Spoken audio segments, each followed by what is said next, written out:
Wow, so karibuni sana.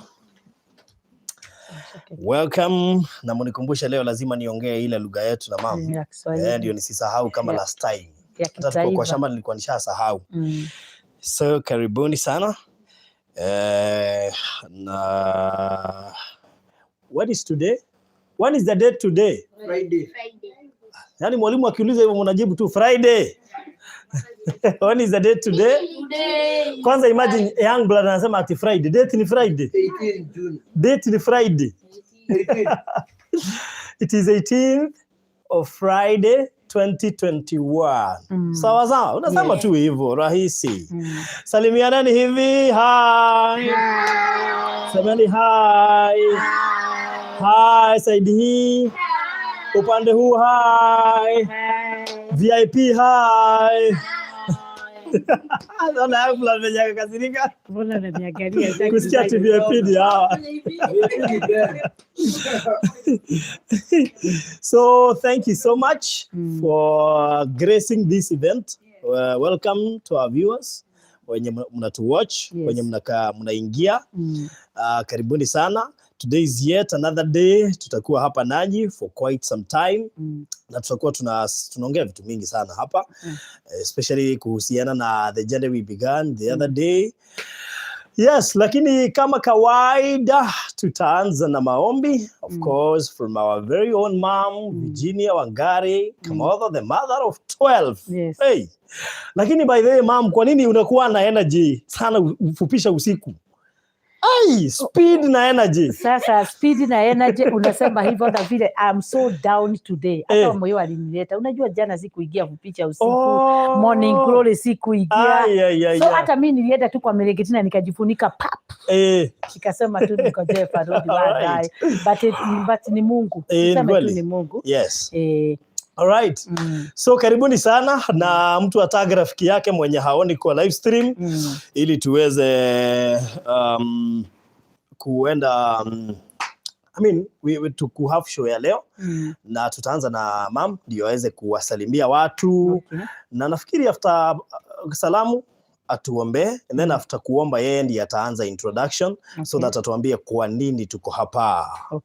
Yes. Nimesikia niko na mambo mingi sana. Yes. Na ninashukuru kwa yote. Nasema hamjaboni sio habarini. Hamjaboni Farodhi wa Dayo TV Vans na Virginia Wangari TV. Yes, na Virginia Wangari na ni fans.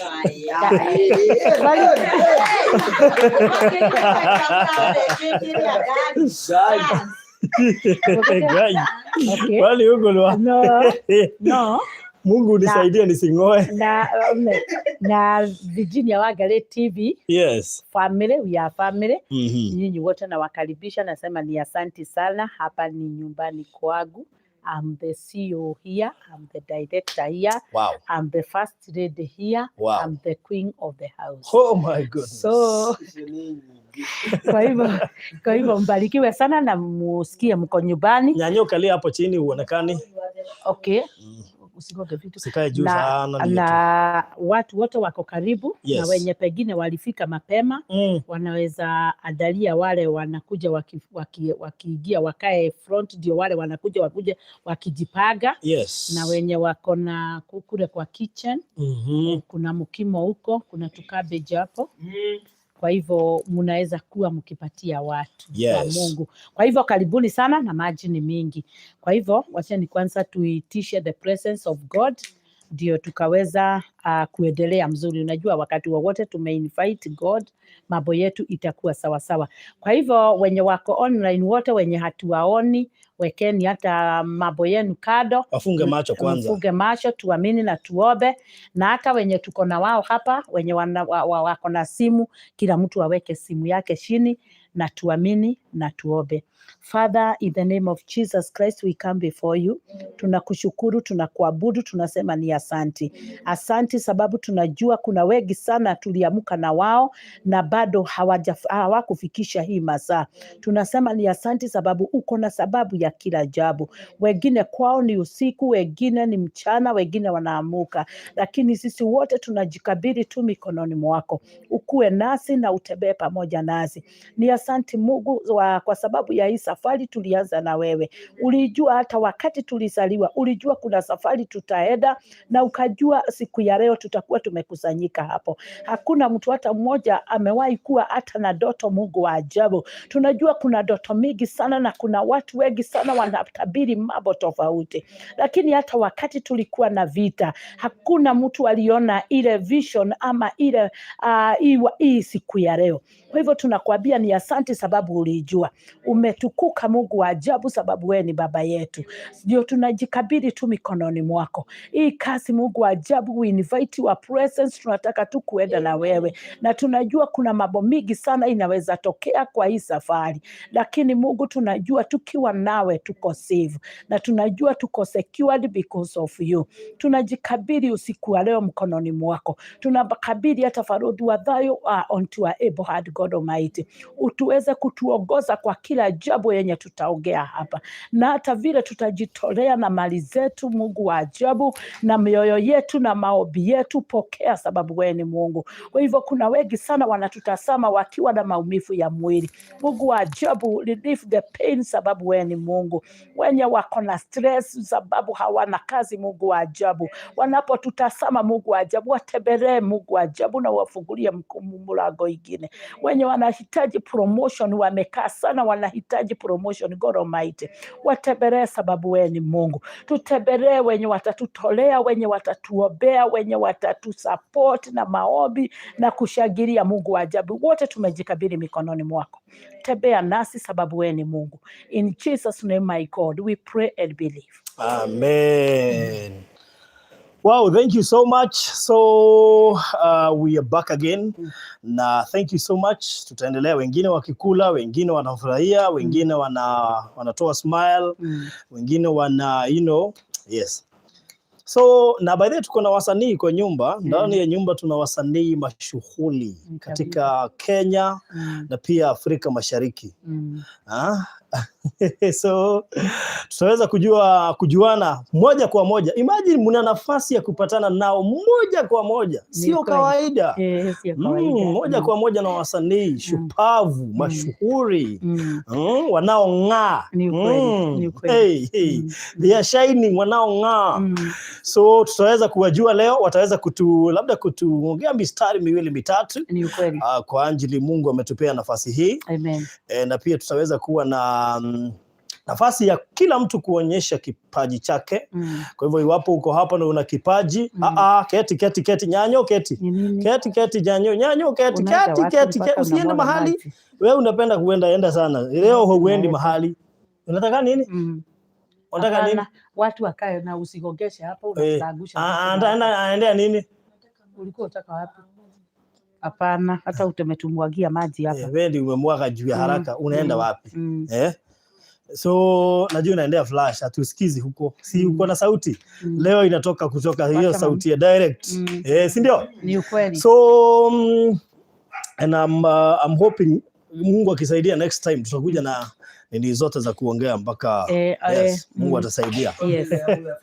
Of course, yes. Yes, so tutaanza na Mam, labda ni vizuri sana kwanza utupe introduction. Tuambie who is Virginia Wangari Kamotho, why mother of 12? She's always trending everywhere. Why do you, yani kila mahali kukitajwa watoto 12, hata kama sio wako, unaona mtu amekutag, hata kama ni YouTube unapata mtu mwingine amekutag kwa comment. Why mother of 12? Karibu sana. Asante sana Farodhi wa Thayo. Nashukuru Mungu sababu pengine wakati nilikuwa najifungua hawa watoto, unajua nyinyi hamwezi jua na hakuna mtu hata hawezi jua, hata pengine hata mzee hakujua what I passed through, lakini mimi ndio ninajua. Naitwa mother of 12 because I gave, nilipata watoto 12. kwa muda wa miaka 20, sababu mimi nilikuwa nimeoleka na bwana mwenye alikuwa bishop wa kanisa ya Wakorino. Ilikuwa inaitwa Body of Christ, kwenye tulikuwa huko, haugetumia family planning, na mimi nilikuwa mtandao, nilikuwa pale first line ya kuwa ninapigana na hayo mambo, sababu hiyo ndio ilikuwa moto ya kanisa. Kwa hivyo pale nilipata hao watoto 12, na wakati nilikuwa najifungua hao watoto 12 nilipatana na changamoto mingi sana yenye saa hii na kulia kama ni matunda, na kulia kama ni kufurahi, mpaka unasikia watu wananitaga. Sababu wakati nilikuwa nazaa, nakumbuka wakati nilikuwa nimezaa Davis na Lucy, na thank you because Davis ako on the way, anakuja, ako almost kufika. Nilikuwa Lucy na Nyawira walikuwa wamefuatana sana. Kwa hivyo all the time Lucy alikuwa mzito, alikuwa mgongo. Huyu mtoto mwingine alikuwa hapa, naona kama kuna watu wa phase 4 hapa Makongeni, mnanikumbuka sana nikibeba hao watoto. Nikienda tulikuwa tunakuja fellowship by the way, na hapa chini watu wa sewage, na nyua nyinyi ni ma subscribers wangu hapa next to Kigajo. Tukienda nilikuwa tunabeba hao watoto wawili. Na by the way, where are the babes? Wakati wowote mtu ako na watoto wawili watatu wanafuatana, saidia mama, sababu mimi nilikuwa nabeba huyu na mbeba huyu na makaratasi nimebeba, na tulikuwa tunaenda fellowship. Nakumbuka mzee angekuja angenipatilia kwa barabara akitoka job, sababu hata yeye alikuwa mtu active kwa kukuja fellowship, lakini wakati wowote angenipata hiyo barabara alikuwa tu na kabike, alikuwa anakuja kama amenipita. Sasa wakati wowote ningeona akipita nikibeba mtoto mmoja nyuma, huyu mwingine na makaratasi, all the time I could cry, but nashukuru Mungu sababu kuna mahali nilikuwa nakaa na hapa chini, nitapeleka Nyawira hapo. Ndio wakati mwingine mnakumbuka mama yenu. Kuna mahali nilikuwa nakaa chini, sababu nilikuwa natoka mapema kwa nyumba. Nikifika hapo nakaa chini, natoa chakula sababu nilikuwa naibeba na kasuku na chai na kachupa na vitabaa za kuwachange. Sikuwa na pesa ya napi, na hakukuwa na madaipa by then, hata kama ilikuwa sikuwa nazijua. Kwa hivyo nilikuwa na tutabaa. Au kufungua daipa ni vizuri ujue hizo maneno. Nilimfuga machuka. Matagali tulikuwa tunaita totagali. Pigieni makofi. Yes.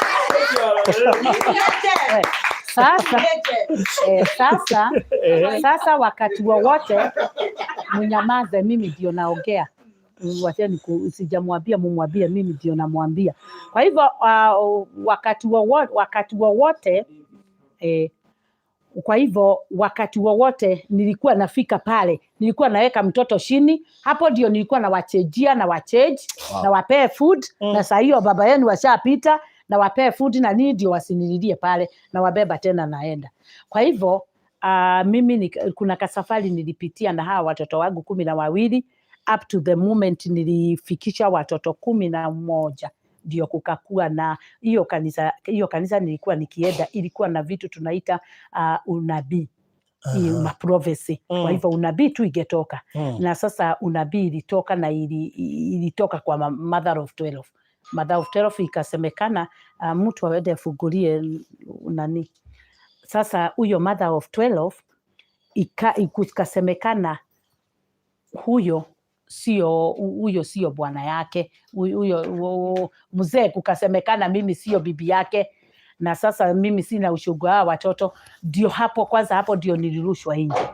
Na kwanza before nirushwa hapo, kuna mahali nilifungiwa nikateganishwa na watoto. I thank God ati saa hii nikijipidua hivi naona watoto wote wamenizingira hivyo. Hawa watoto kuna wakati nilikaa for 6 good months nikiwa tu tuko nyumba moja na wao, lakini hatugeongea na wao, nikafungiwa mahali. Kwa hivyo hakuna mtoto ageniongelesha hapa, hao watoto wote, na hakuna hata agenikaribia. Na ikafika mahali hao watoto nikatolewa kwao kabisa, na nikakuja sasa nikaanza maisha ingine. Na hao watoto wangu nimewapata through prayers, na watu wengi wenye waliniona tukaomba na wao. Kwa hivyo mother of 12 ni vile alizaa hao watoto, na through kuzaa hao watoto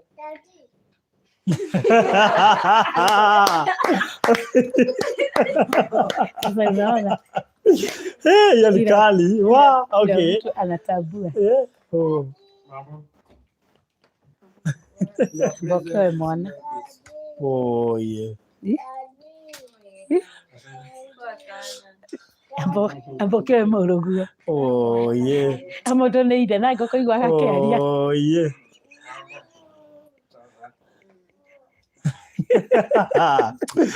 Yani hiyo bonding kali. Anyway, all right. Yeah. Okay. Ati next. Hata hujanunua gari. Unataka nini? Stick na kitu moja. Ngojea kwanza Lucia aende. Anatushtua hapa kumbe ni wimbo.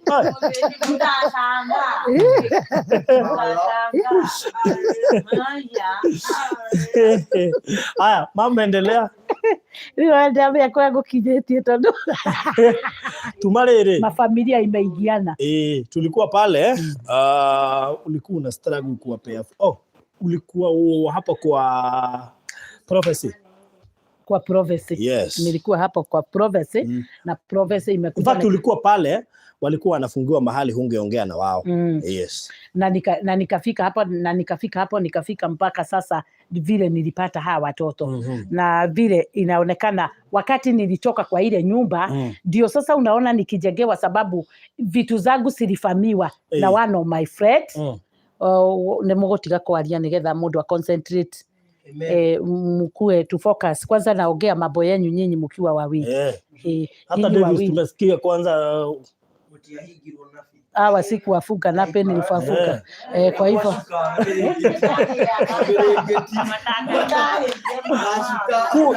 listen yana ni mohe weha.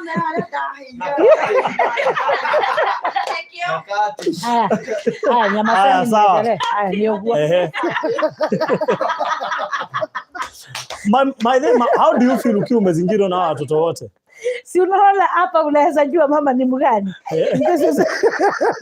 You see, unajua wakati tuko na wao wote nikiwaangalia hivi, unajua ile board, unajua ile kutenganishwa tulitenganishwa. Sasa wakati tumerudiana na I feel very good. I feel nasikiaga tu raha na natakaga tucheze na wao na tusikae huko na sura ya serikali. Tukae kama mama. Sidi hapa. Kwa hivyo I feel good. Kwa hivyo sababu ya kujengewa ni hii moja. Wakati ile prophecy ilikuja na nikasemekana mimi sio sasa huyo sio bwana yangu na hata watoto nikaambiwa sina ushugu ya hawa watoto. Kwa hivyo watu nataka wasikie mzuri. Ndio ujue wenye unaona hapo ukisema hapo ni best friend, ni best mate, best friend uguo. Mwenye alirudi kwa ndoa yangu mwenye prophecy ilitokea ni one of my best friend mwenye nilikatisha keki kwake. Huyo ndio roho akasema yeye ndiye anarudi kwa nyumba atoke kwa bwana yake. Kwa hivyo ikaonekana yule bwana sio bwana tu, ni kama kulikosewa kiasi. Even I thought wakati walisema prophecy imesema yeye atoke kwa bwana yake na akuje, kuna wakati huyo bwana yake alinipigia simu wakati niko nje, nikaona namba yake na akanipigia simu nikiwa na huku place inaitwa Gashie, tulikuwa na my sister. Nikamwambia by the way huyu ni Boro, tulikuwa tunamuita Dugata Boro. Kwa hivyo nikafikiria pengine sababu yule amerudi kule, pengine na yeye pengine ananiita. We start another tuigane kama niku exchangeana. Lakini wakati tu nilipokea ile simu alinitusi na akaniambia nisiwahi sikia ukisema ati kuna mtu ati kuna mnaniangaliaje mpaka mwanafanya ni unajua kuna dugatane ahikanirie hiki abeshazali zimwenda na Ivasha wewe. By the way hata wakati alitokea kwa mitandao akasema ati ameoa just kama wiki mbili. Unajua ubaya wa hii mambo Farudi, watu wakijua mambo yenu vile iko watu wa take care. Sababu hata vitu zingine hutaki kusikia lazima usisikie. Sababu mtu akionekana mahali lazima nipigiwe niambiwe ameonekana mahali. Kwa hivyo kuna mtu alinipigia, unajua wako tu hapa Gaisajiro huko ndio kwao. Akaniambia ule Dugata mwenye tulisikia alipeana bibi tumemuona mahali hata hakuwa anatujua na sasa tukimwangalia hivyo hata mnasema ati ako na bibi ako kwao hata hana bibi kwa hivyo hiyo mambo iko hivyo kwa hivyo watu wajishuge na rafiki yangu ndiye alitoka pale na akafamia kila kitu hata nyumba akafamia hali na mali na mzee na watoto wote ni Mungu tu amenihurumia. By the way hata wako na kijana mmoja na sababu najua wananifuata mimi nawaambiaga kuwafupisha arau mimi niwaongeleshe hapa niwaambie tu wanipatie huyo kijana yangu akuje akusanyike na hawa wengine at least tukae as a family. Yes. Ndiye mdogo wa Davis. Ndiye mdogo ndiye nini ako hapa kwa harusi. Kumbe Lucy ni mzee hivyo. Ako hapa kwa harusi. Wewe. Aki hapa kuna wachochezi wakianziwa na young blood. Na Josi na mshuhudio mdomo yenu. Hata kama. Hata kama. Aya tuendelee mama. Yes. Kwa hivyo nikafamiwa kila kitu. Unaona? Nikafamiwa vitu zangu zote. Na akavamia kila kitu. Kwa hivyo that's why saa hii niko hapa sasa nikisema serikali igilie kati.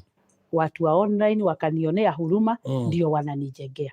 Okay. Sababu sina mahali pa kukaa na hawa watoto na saa hii nikiashiriwa hawa watoto sitawezana na wao. By the way hata kama tulienda kotini na kukakua ati mtu afuate watoto wake keti chini mtu afuate watoto wake hakuna hata siku moja hivi aliangalia nyuma. Sasa watoto wamekuja ajue wanakula nini ama wanafanya nini hakuna. Kwa hivyo hawa watoto wakati nilipewa kotini vile na vile walikuwa wamefaa hivi ni hao marafiki zetu watu wa online wameshikilia hata kukula kwa hawa watoto na kukunywa ni wao.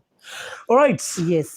So that's why tuliona ni muhimu tujenge after kukutana na Lucy akaniambia and the reason as to why we always do this introduction it is because we don't assume ati kila mtu anajua hii story. Kuna watu wengi sana wametujoin wengine wamesubscribe after tumehear hiyo story so we don't assume that everyone knows this story. So that's why tumeanza hii project. By the way tunaingia kwa ground sasa Monday. Monday mtatuona kwa site huko kwa ground tractor ikitoa mchanga nini na shughuli zikiendelea. So by Monday. So mkiona hivyo mjue kazi imeanza. Na tutafanya introduction kwa haraka sana so that tuingie kazi kidogo. Na tutaanza na the most by the way yes. Tuanze na Davis. So habari zenyu? Nzuri. Good evening, good morning. I don't know, kuna wengine ni mchana, wengine ndio wanaamka. Habari zenyu? Mimi ndio naitwa Davis Rito. I'm the firstborn of the family and Virginia, she's my mom. Na leo nafurahia kwa sababu ya Farodhi ya Wadhayo team na familia kwa kuwa nyinyi wote mmekuwa umetushikilia na mkatukumbuka. Enyewe si kitu ya kawaida cause sisi tu ati si kuwa ati perfect ama kuwa ati special ndio ati maana Mungu ametuhurumia ni mercy tu za God. So we love you so much guys kwa vile mmetusupport na kutukumbuka na Mungu endelee kuwabariki wherever you are. We know outside there maisha ni ngumu, at times mnakosa hadi kulala but God anawapenda and that's why aliwa connect kuwa na sisi. So may God continue blessing you na bariki sana. Mimi nashukuru sana. Asante sana. Kwani unasoma comments? Kuna mtu anauliza kwa nini alienda kujikarisha badala akuja akae na mama kabla. Acha nimjibu juu nimekuwa acha nijibu. Sasa anaitwa nani? Anaitwa Brenda Rose, anasema Nyawira wewe mbona ukaenda kukomboa nyumba badala ukalishe mam kiasi before uolewe. Sasa anataka kuambia kitu moja. Nilikuwa nimewambianga nilikuwa nakaa na mam huku. Nilikuwa nakaa na mam juu nyumba ilikuanga empty that time. So tulikuwa tunatoshea. But saa hii ukiangalia Nyanyo ametengenezewa hata store. Store Nyanyo analala store. Hajawaambia. Nyanyo ni uongo. Si waliona Nyanyo analala store.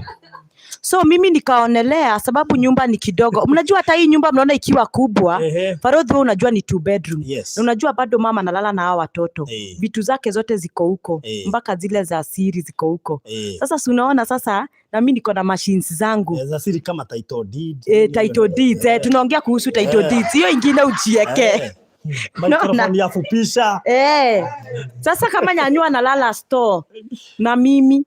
Sasa nikaona na niko na machines zangu za kazi, cameras nini, nikaona hata sikuangi mbali. Unajua tu niko hapa kwa barabara.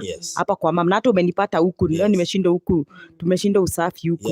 So saa hiyo kwanza nimejibu Brenda. So Brenda ukikuja huku ni 2 bedroom na tuwezi toshea sisi wote. Alafu niko na machines mingi. Sasa hao watoto na ni wadogo watani na nyabua nalala sitting room. Kijana. But still juu ninaenda nikigrow. Wacha unajua watu wana expect. Wacha niambia watu by the way watu wanaweza expect ati kwenye mama na hama Ruiru nitaenda na mam kwa hiyo nyumba.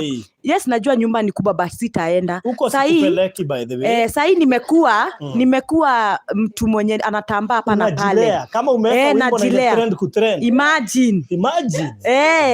Alafu si nimeweka ile kampuni na iko huku Thika. Watu wameanza kuitisha vitu na iko Thika. So tena nikishift from Thika to Ruiru nitapoteza customers wangu.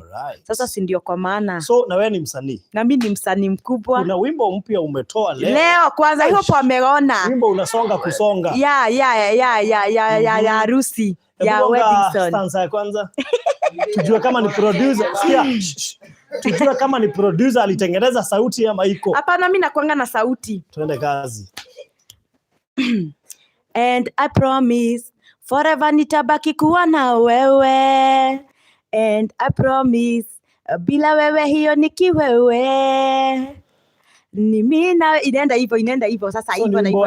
Wedding. Ni ya wedding song Haya, kwa hivyo watu wanaweza icheza kwa wedding. Ndio kwa maana by the way acha nikwambie, acha clarify kitu hapa Barodhi juu sijakuwa na nyinyi. Kuna watu walikuwa wanauliza mbona nilifanya kama acting. Si unajua kuna kitu nimekuja kulearn kwa usanii na kwa hii industry Farodhi. Pia wewe unakuanga na creativeness yako. Like ukiangalia you have your own creativeness, mimi niko na my own creativeness. Na hii yote creativeness inaitangwa creativity. Sema tu creativity. Kana nini inaitangwa aje, kila mtu anakuanga na idea kimjanja kivyangu unaona. You just allow me to be. Yes, sasa inaambia wasanii wote. Wasanii najua watu wana expectingi. Usifanye hao watu wako wa expect kitu. Like watu walikuwa na expect ni wataona nikiimba, maybe wataona Santisi akiimba, na kama ako online nimemsalimia sana. Thank you for the good job. That creativity ilikuwa high level. Na you know at times wimbo ya wedding lazima ikuwe na those kind of 2 episodes kwa kushtua watu walikuwa wanaolewa, hiyo suspense. Si umeona Bahati? Ametuweka na suspense mpaka akarelease nini album yake. So it was nice creative. Hiyo ndio inaitangwa. Alafu mjue song ni harusi. Ndio sinaona kuna mahali amoni tukiimba. Nataka kuonesha watu the whole scenario ya harusi. Watu wengi wakiimba harusi unaonanga huyo msanii anaimba na huyu mwingine anaimba. But ndio nilifanya kama real wedding kuonesha watu ni wedding. Kama ni song ya wedding unaweza play everywhere. Reception na harusi. Good. Imeisha. So God our bless sana na muendelee kunisupport. Muende muwatch hiyo wimbo. Hebu iende viral. Inaitwa Jesse Wambi inaitwa Mimi na Wewe. Performed by Santisia and na kamera ni yangu by the way, wenye wanataka nafanyanga video shooting. Na pia niko na drone. Unaona? Sasa siwezi kaa kwa madhe. So niko na drone na niko na video. Na bado kampuni hiyo decoration nilifanya ni yangu. So ni vitu zangu. But launching ya nini inakuja ya hiyo ya entertainment hiyo ya kampuni. God bless sana. All right, thank you. Na nimekusalimia Santisia na mamu wa USA. All right, haya. Twende Tuko huyo, twende speedy. Kwa majina naitwa James Kithenji Kamotho na nimeokoka. Wow, thank you so much. So hello guys. My name is Augustine. My Augustine Kamotho. I feel blessed this day. I feel intelligent in the name of Jesus and I love Jesus. All right. I don't know if nimekuonyesha nimbe worship moja. Twende kazi. Kama mnajua mnaweza nisaidia. You are Yahweh, you are Yahweh.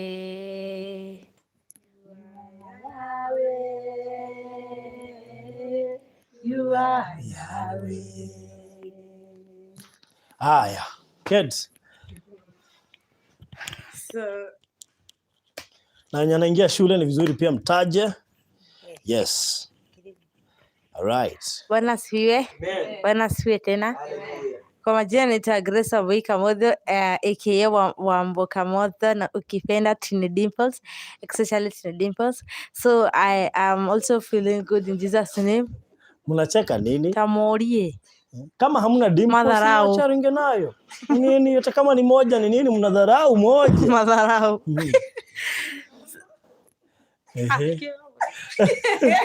Endelea, malizia. Achana.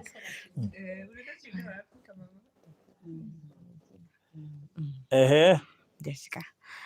So, yes, mimi ikifika July 26, 28 hapo sitakuwa around because nitakuwa shule nikipambana na maisha yangu mpya. Yes. Wow. Yes. The new life. Yes. Thank you. Tuende kwa moyo, wacha nao wamelala, acha tu walale. So saseni Kupoa. kwa majina mimi naitwa Margaret wa Moyo Kamotho, but unaweza nita Moyo Kamotho. Yes, so mimi na join NIBS Monday. Wow. Yes. Pigiani makofi bana. Wow. Na utaadmitiwa na Young Blood. Aliwaambia kwa channel yao yake, alisema lazima ni admit. So, yes, so I'm super excited. Yeah, that's it. God bless you. Wow. Thank you. Yes, hello guys. My name is Peterson Wambogo Kamotho. Majina ya usanii ni Young Blood Kamotho. Kana kimo wanagi atumia kijana ya mama's boy, kijana ya wapawa. Mimi nafurahi sana kukua hapa. Kwanza daria mukimo na daho na ngaru gas iko, energy iko, and thanks so much, and I'm humbled to be here. Piga mistari miwili na musubscribe Young Blood Kamotho. Bedhi Parudhi, unajua nimeona at least mtu ako na kitu moja ya kusema.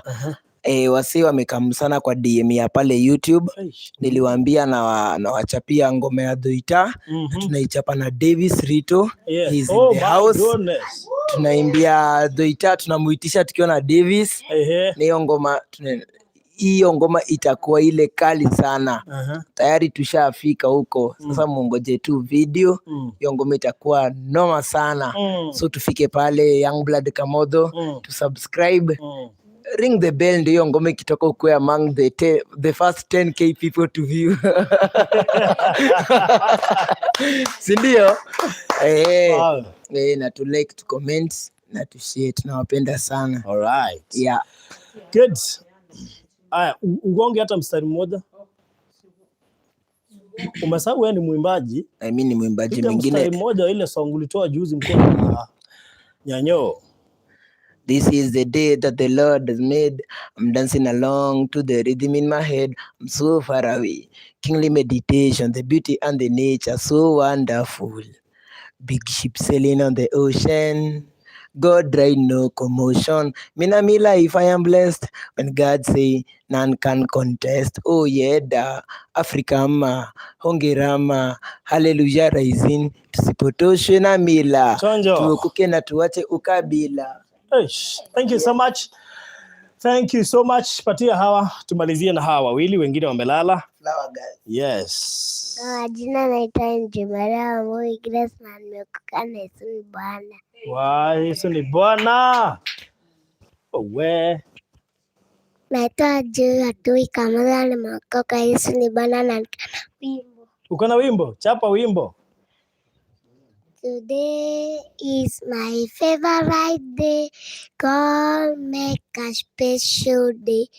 Monday, Tuesday, Wednesday, Friday, and Saturday. Hooray! Wow. Wow. Hey.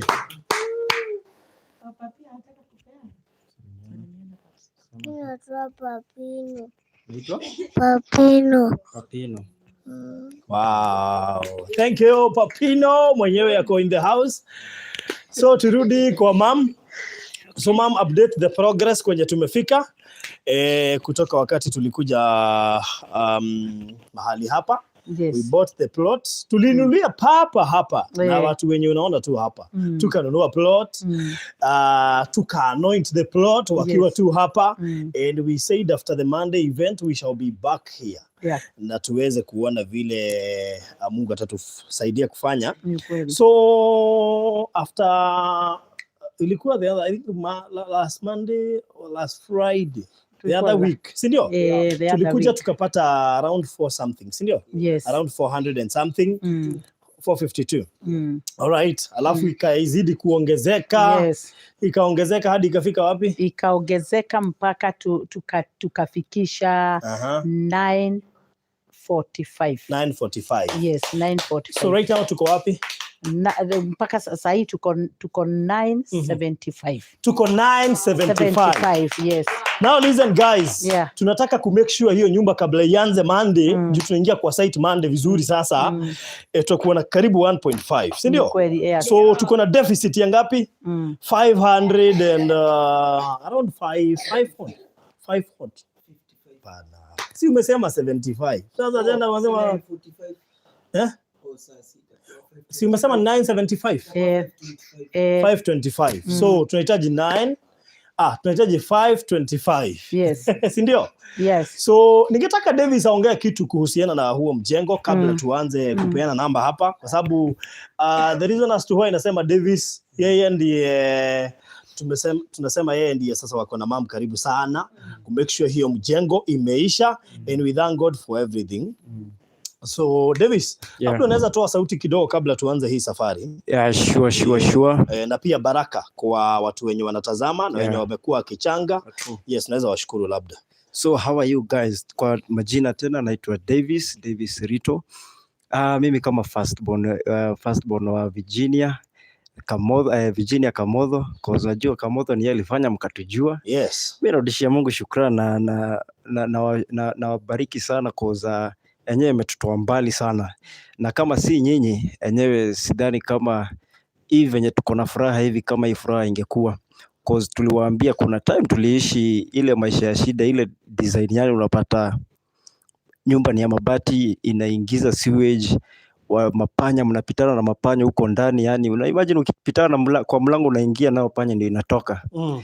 But right now thank God because with your prayers and support mulifanya tumefika hapa penye tuko. Ati kama ni hawa watoi hatuna shida ya chakula, kama ni mavazi wanavaa vizuri, si kurarukiwa. So we thank God so much and we thank you so much guys because of the big support yenye mmetufikisha, and we know tunaenda mbali. Hii mjengo lazima tutajengea hawa brother zangu na sister zangu, na najua mtaishi vizuri sana. Okay. So we thank you so much you guys, and wherever you are, God bless you and bless you so much. Amen. So Davis anajikalisha na familia yake, Lucy pia anajikalisha. So tunasema tunajengea hawa wengine. Yes. So I would wish to update kidogo. Mam, labda tupatie mic sasa. Nikataka tu update kitu. So kuna mtu amekuwa akitu updateia vitu hapa.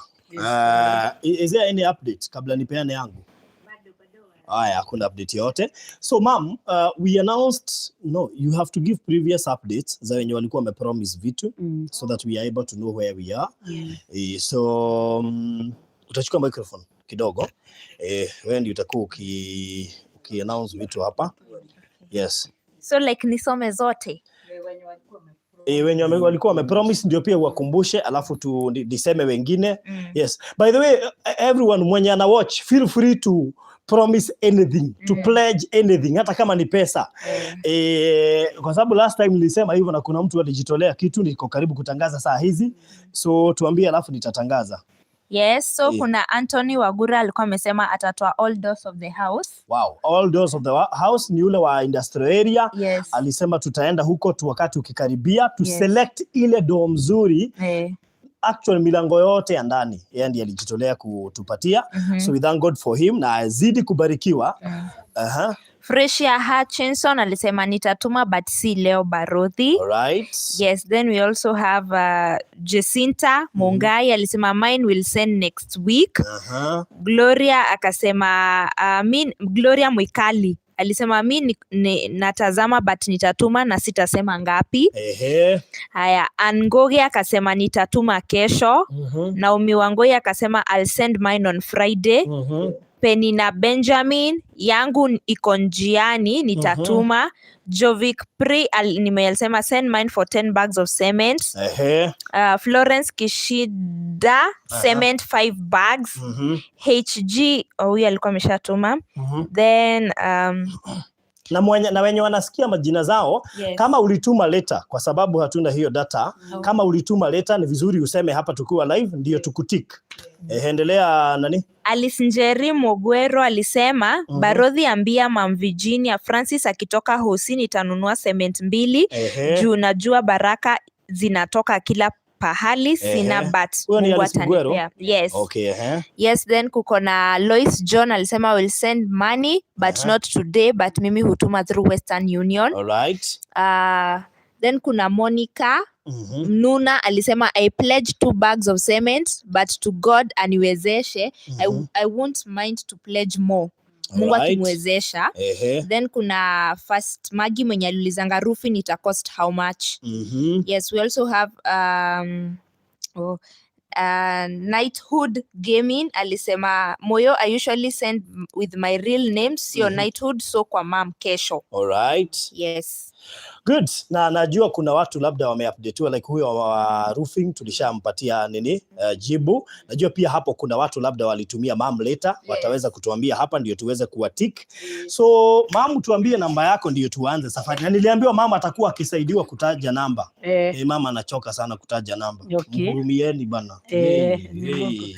Na kuna huyo Wajiko alikuwa amesema atatuma na alituma yake, alituma 100K. Wow. 100K. Haya. Mbona Lucy hufurahi uko kwa simu? Hapana, comment ni Moyo. Tuko na Moyo. Weka simu chini. Weka simu kando ndio tukue pamoja tusishindwe ni nini wewe ufurahi. Tutakupeleka mbio kama wimbo yako venye inaenda. Simu nyingine iko wapi Davis?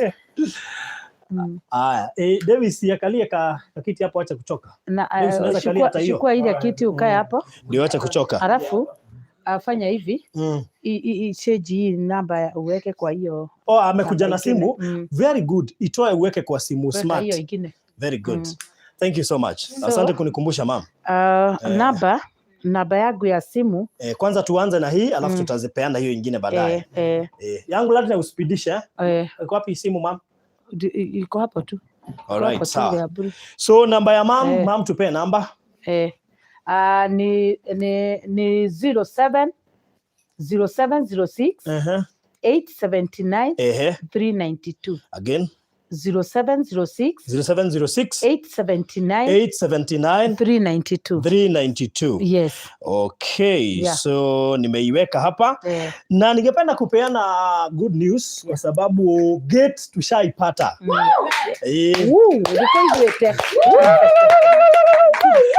So kuna mtu amesema nyinyi mseme gate kama mnataka kununua saa hizi muiweke hapo ikaange hapo. Abarikiwe,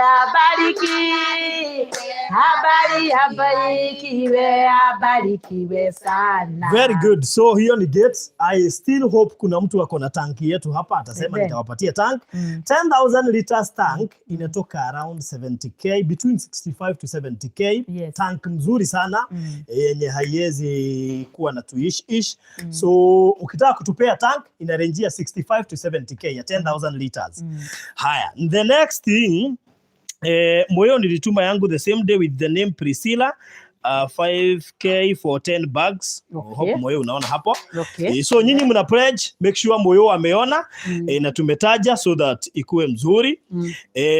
Kama uko hapo na ungetaka kujitolea dirisha zote, you are free and welcome to do so. Iwapo uko hapo na ungetaka, nafikiri let me see. Wacha Lucy naona nataka kusaidia Moyo kaeni pamoja, hata Davis akae hapo karibia nani ndio muweze kusaidiana kuwe chap chap. Mkaeni hapo na nani na moyo Davis akae hapo, itakuwa rahisi zaidi. So si hiyo gate imepatikana. Haya, milango ya ndani hiyo yote ambao inakuanga ya ndani, na tena tutaenda kujiselectia, alisema hivyo Murago. Utaenda kutafuta ile kijana kaa pale juu kikaa hapo utaonekana. Tutajipeleka huko, tutaenda na Davis and of course na mom yangu la tutaenda kutafuta content. Sisi tunakuogopa. Unaenda live kila mahali. Anyway, so nafikiri ungekaa pale ndio tukuone vizuri. Kaa hapo ndio tukuone vizuri. So wacha tuangalie simu kama imeanza kuingia kitu hapa. Yes, ndio tuone itakuwaje. Yes, so tumepeana namba ya simu, mali ianze kujenga, tunajenga na tunajenga nyumba nzuri. Sawa sawa? Tunajenga nyumba supu. Sawa sawa? So ndio hiyo namba 0706 879-392. You are free to pledge, you are free to send, lakini tungetaka sana sana musend, kwa sababu kusend itatusaidia kuanza mjengo vilivyo bila kukwama, si ndio? So nangoje pesa ianze kuingia sasa. Sasa wenye hawaku wanataka tujenge, ama wenye walikuwa wanaona kama hamtaijenga, sasa sijui watakaa wapi. Unajua sasa watachanganyikiwa haki. Unajua kuna hata shetani mwenyewe ashaanza kuchanganyikiwa. Vile ameona watu wanajitolea vitu mingi. And I'm 100%. By the way, mom, tuko na cement ngapi yenye tayari iko huko ililetwa? 70. Yes. Tuliletewa na mama mmoja anaitwa Grace, itataja majina mengine. Alileta 50 bags. Golden Dream nao wakaongezea yao 20 na walikuwa washatuma pesa ya another 15. So si unaona tunaenda vizuri. Kama uko hapa na unaweza changia GV Extreme ananiambia tank ni 74. GV Extreme mimi tank naweza ipata na 70. That's why nimesema inarejea hapo. Between 65 to 70 juni ishanunua kwa Hiram. So unajua cost yake, but inaweza rejea hapo from 65 to 75. A good tank. Sawa sawa? So GV si tupatie hiyo tank basi. Si unajua price. Tupatie hiyo tank bana. Mwambie tupatieni. Mwambie tupatie. Amen. Si ndio? So Madhai Hatu ndio ameanza safari hii na 1000. Wow, thank you so much. Irene Mokambi 100. Amen. Yes, safari imeanza. So namba ya simu ni 0706 879-392. 0706-879-392. Mama Boys amesema GV patiana tank. Ndio. Unajua by the way, kuna watu wanatu watch na ni hizo kampuni za matanga. Kuna mtu ako kwa anatu watch hapa Nyamazeni. Kuna mtu ako hapa na labda anawake na kampuni ya tanks. Si atuapproachia waambie watupatie tank. Tutawataja hapa na watanunuliwa vitu. Si ndio? By the way, kama uko hapa unaweza peana kitu na tukupromote, hatutahepa kukutajia kitu yako hapa. Si tupatie bwana. So we expect companies who come through na wataweza kutupea pia cement. Kama uko hapa unaweza tupatia 100 bags of cement. 100 bags ni pesa kidogo. Fanyie hesabu, nani ako na simu afanye hesabu. 100 bags afanye hesabu, si tunanunua 530 si ndio? Wengine ni 520 lakini wacha tuhesabu na 530. 530 times 100 53k. Pesa kidogo sana. So kama uko hapo unaweza tupea 100 bags of cement, itakuwa rahisi. Farudhi, nyumba ni how many rooms? Tulisema ni 5 bedroom house. 5 bedroom house. Na tukaonyeshwa venye inakaa na engineer na nilikutumia pia. Yes, 5 bedroom. Huna hapo mahali. Tutakuacha hapa tu. Semeni hapa tu. Hapa tu. Gevi estate. Joel Blue Moironi 200, Mere Mwangi 200, and kama 150. Tumesonga. Saizi tuko 2700. Yes, thank you so much. Tunazidi kusonga, wenye wana pledge wa pledge ndio tuendelee na safari. na itakuwa mzuri. So namba ya simu ni 0706 879 392 0706 879 392. Wenye walikuwa wanasema tunangojea muende live, tunangojea muanze kujenga ndio tupeane. Sasa wakati ndio huu wa kupokea baraka zako. Na usifeel ati uko na 20k hapo unajaribu kufikiria Mungu nipeane. Mungu umesema ni 20 ama ni 10? Hapana, Mungu ashasema ni 20. Si ndio? Mungu ashasema ni 20 ama 30. Juu kuna mtu ako na uwezo wa kututumia hata 100k. Si umesema kuna mtu alituma 100k? Alituma tu. Si kuna mtu alituma last time 52k bado. Ukiwa tu hapa. Kabisa. So you are free to send anything you have. It's acceptable. Helen, tuko na inaitwa PayPal. Tutawapea PayPal, tutawapea email address. Nasikia ati inatumangwa na email address. Nimejua leo. So hebu wapea email address tuone kama itakuja. Ebu iseme. Ni Wangari57@gmail.com. Yes. Si ndio hiyo? Ngache ni name hapa.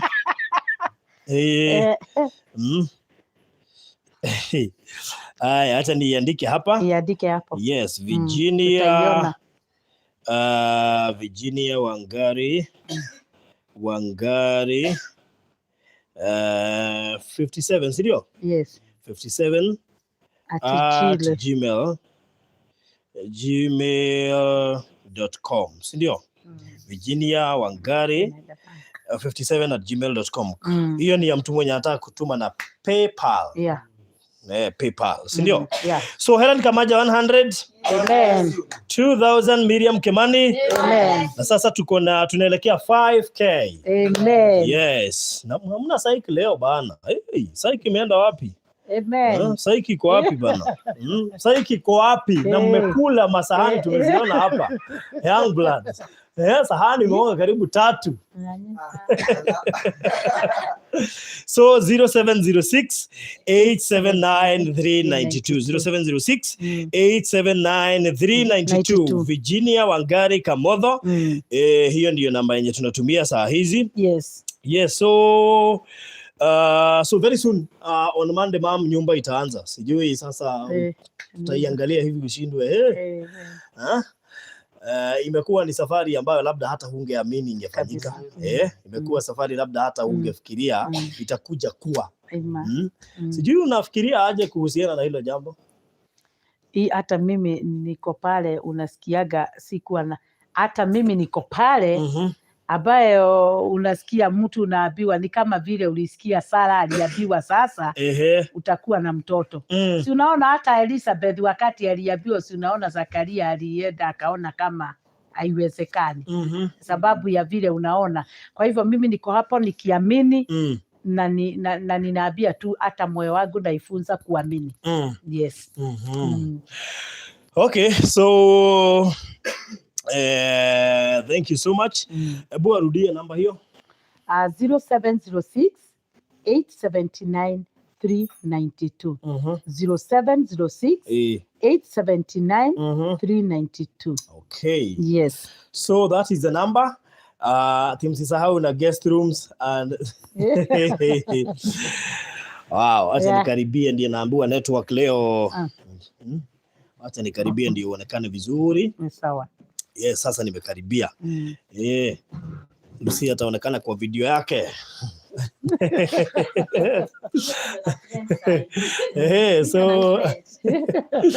So tuendelee.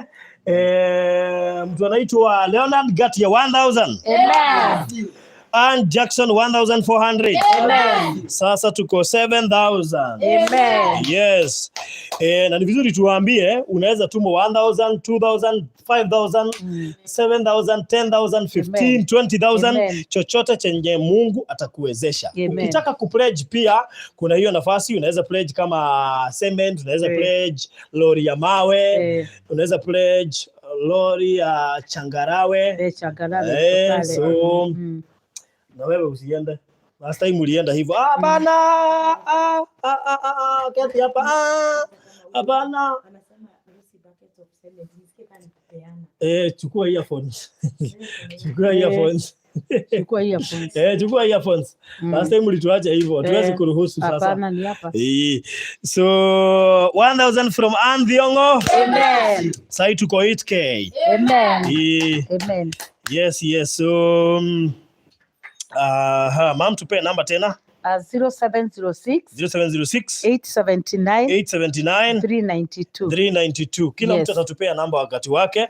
Sasa hiyo acha tutumie ma'am kidogo, alafu tutapatia wengine pia waweze kupeana hiyo namba mara kadhaa na maisha ikuwe mzuri. Sawa.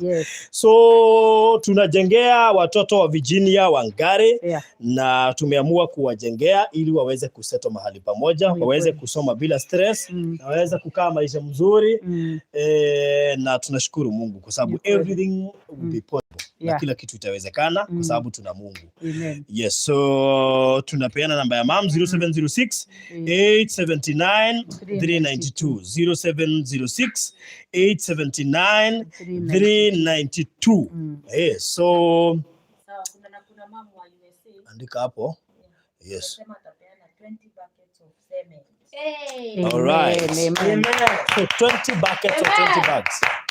20 bags of cement. 20 buckets. Sasa wewe umetumwa unasema buckets. Nilikuwa nimeshindwa. God bless you. All right. So Caroline Wambui, nimekaribia ndio kamera ikuwe mzuri. Mumesema haionekani, nikakaribia imeanza kuonekana. Sasa anasema ati tena nirudi nyuma kila mtu aonekane. Sasa jamani, itashinda nikisonga mbele nikirudi nyuma. Sasa jamani. The most important thing nafikiri ni clarity ndio iweze kuonekana. So 2000 from Elizabeth Mukami. Sasa tuko 10,000. Tuko 10,000. So na tunazidi kusonga na leo watu si mchangamke bwana. Tuchangamke hata kama ulituma last time, hata kama umekuwa ukitutumia guzo tu kidogo siku ya leo ili at least tuweze kupata kamia ama kamia mbili, ndio by kesho tukue tumekaribia pale ile target yetu. So ama leo ni Friday, watu wako wapi? Leo ni Friday, ni members day. Haya, tupe namba mama. 0706 879 kukuwa na psych. Sio kama ni nasikia hivyo ama ni kila mtu. Ni Friday.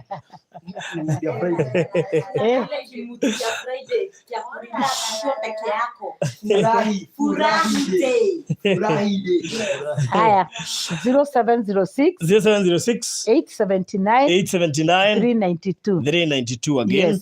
0706 879 392. Okay. Yes. So hiyo ndio namba yenye mtatumia. Tunatuma kwa Virginia Wangari Kamotho na sasa tumefikisha 10,000.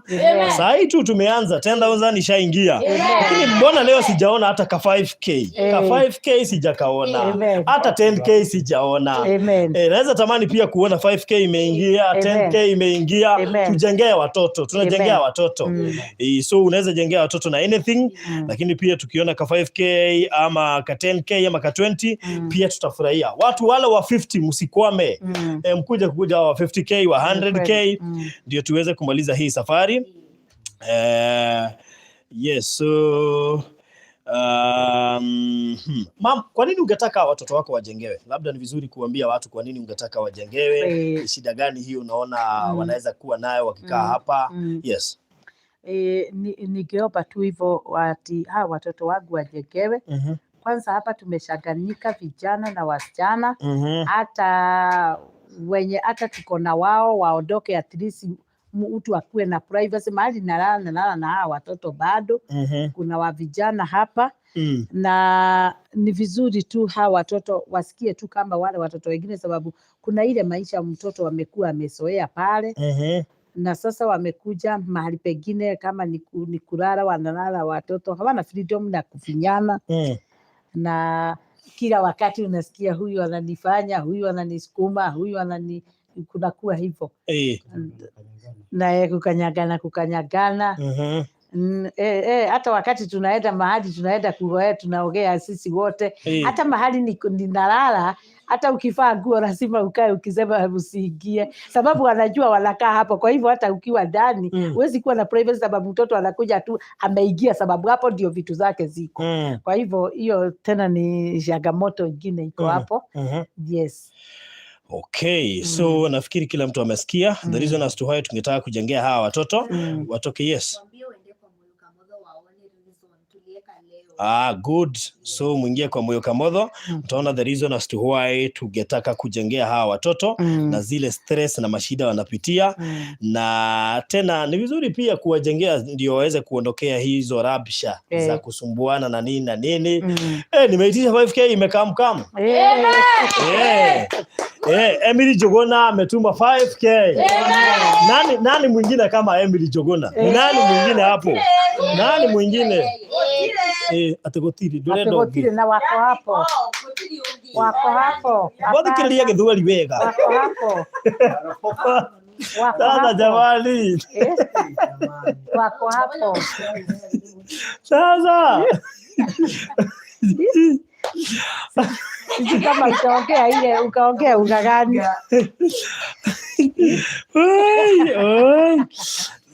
Anyway, yes. By the way unaonekana uko na stress. Na stress. Hapo. Unajua nimekumbuka mimi ndio niko na hiyo simu. Na ndio maana nimechelewa. So una imagine ile barabara venye nimekuja. Sasa bado niko nao ka tension ka venye niko na teremu. Yani speed unaendanga. Yani madhe ameniharakisha ile yenyewe lazima kuko na otherwise. So watu wanaona ni kama ni hao ka tension. Ka hiyo speed yenyewe kuja nayo. Niko pamoja kabisa. So anaitwa Beth ama anaitwa nani? Beth niko fit si mimi. Unajua mimi nasema mimi ni mzee wa maneno mafupi. So lazima ukae kwa nyumba kama bila story mingi. Okay. Alright, so tuzidi kusonga. So nani mwingine yako hapo kwa na 5K tutumie kama Emily Njogona, tunangoja 5K yako. Mere Moshiri 200. Thank you so much. So sasa tuko na 15,700. Yes. Haya, chukua microphone.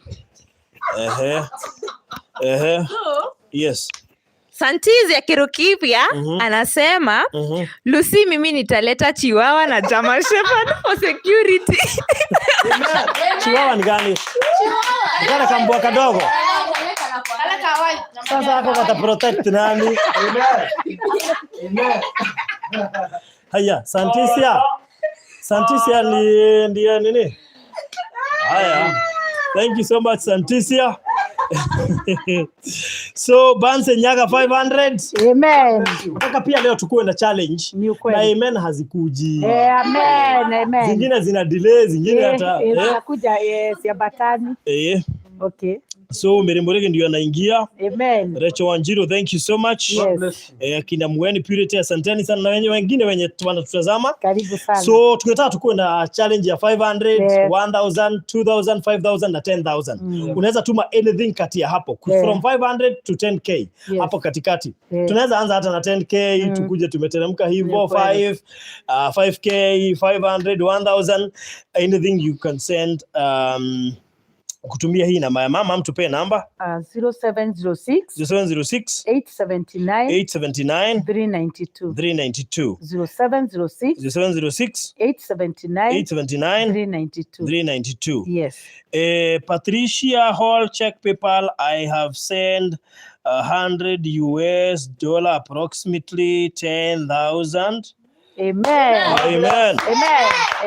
Wow, hizo ni 10,000 imetumwa na PayPal. Amen. Yeah, PayPal imeingia. So thank you so much.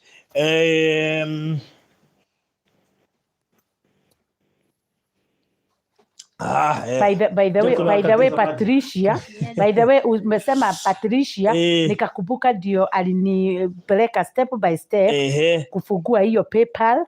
Na bado nikamwambia sasa, sababu tumefungua, jaribu tuone kama, jaribu kuweka kitu tuone kama inaingia. Na akanijaribia na 10k na ikakua. Wow, okay. Yeah. Haya, sawa sawa.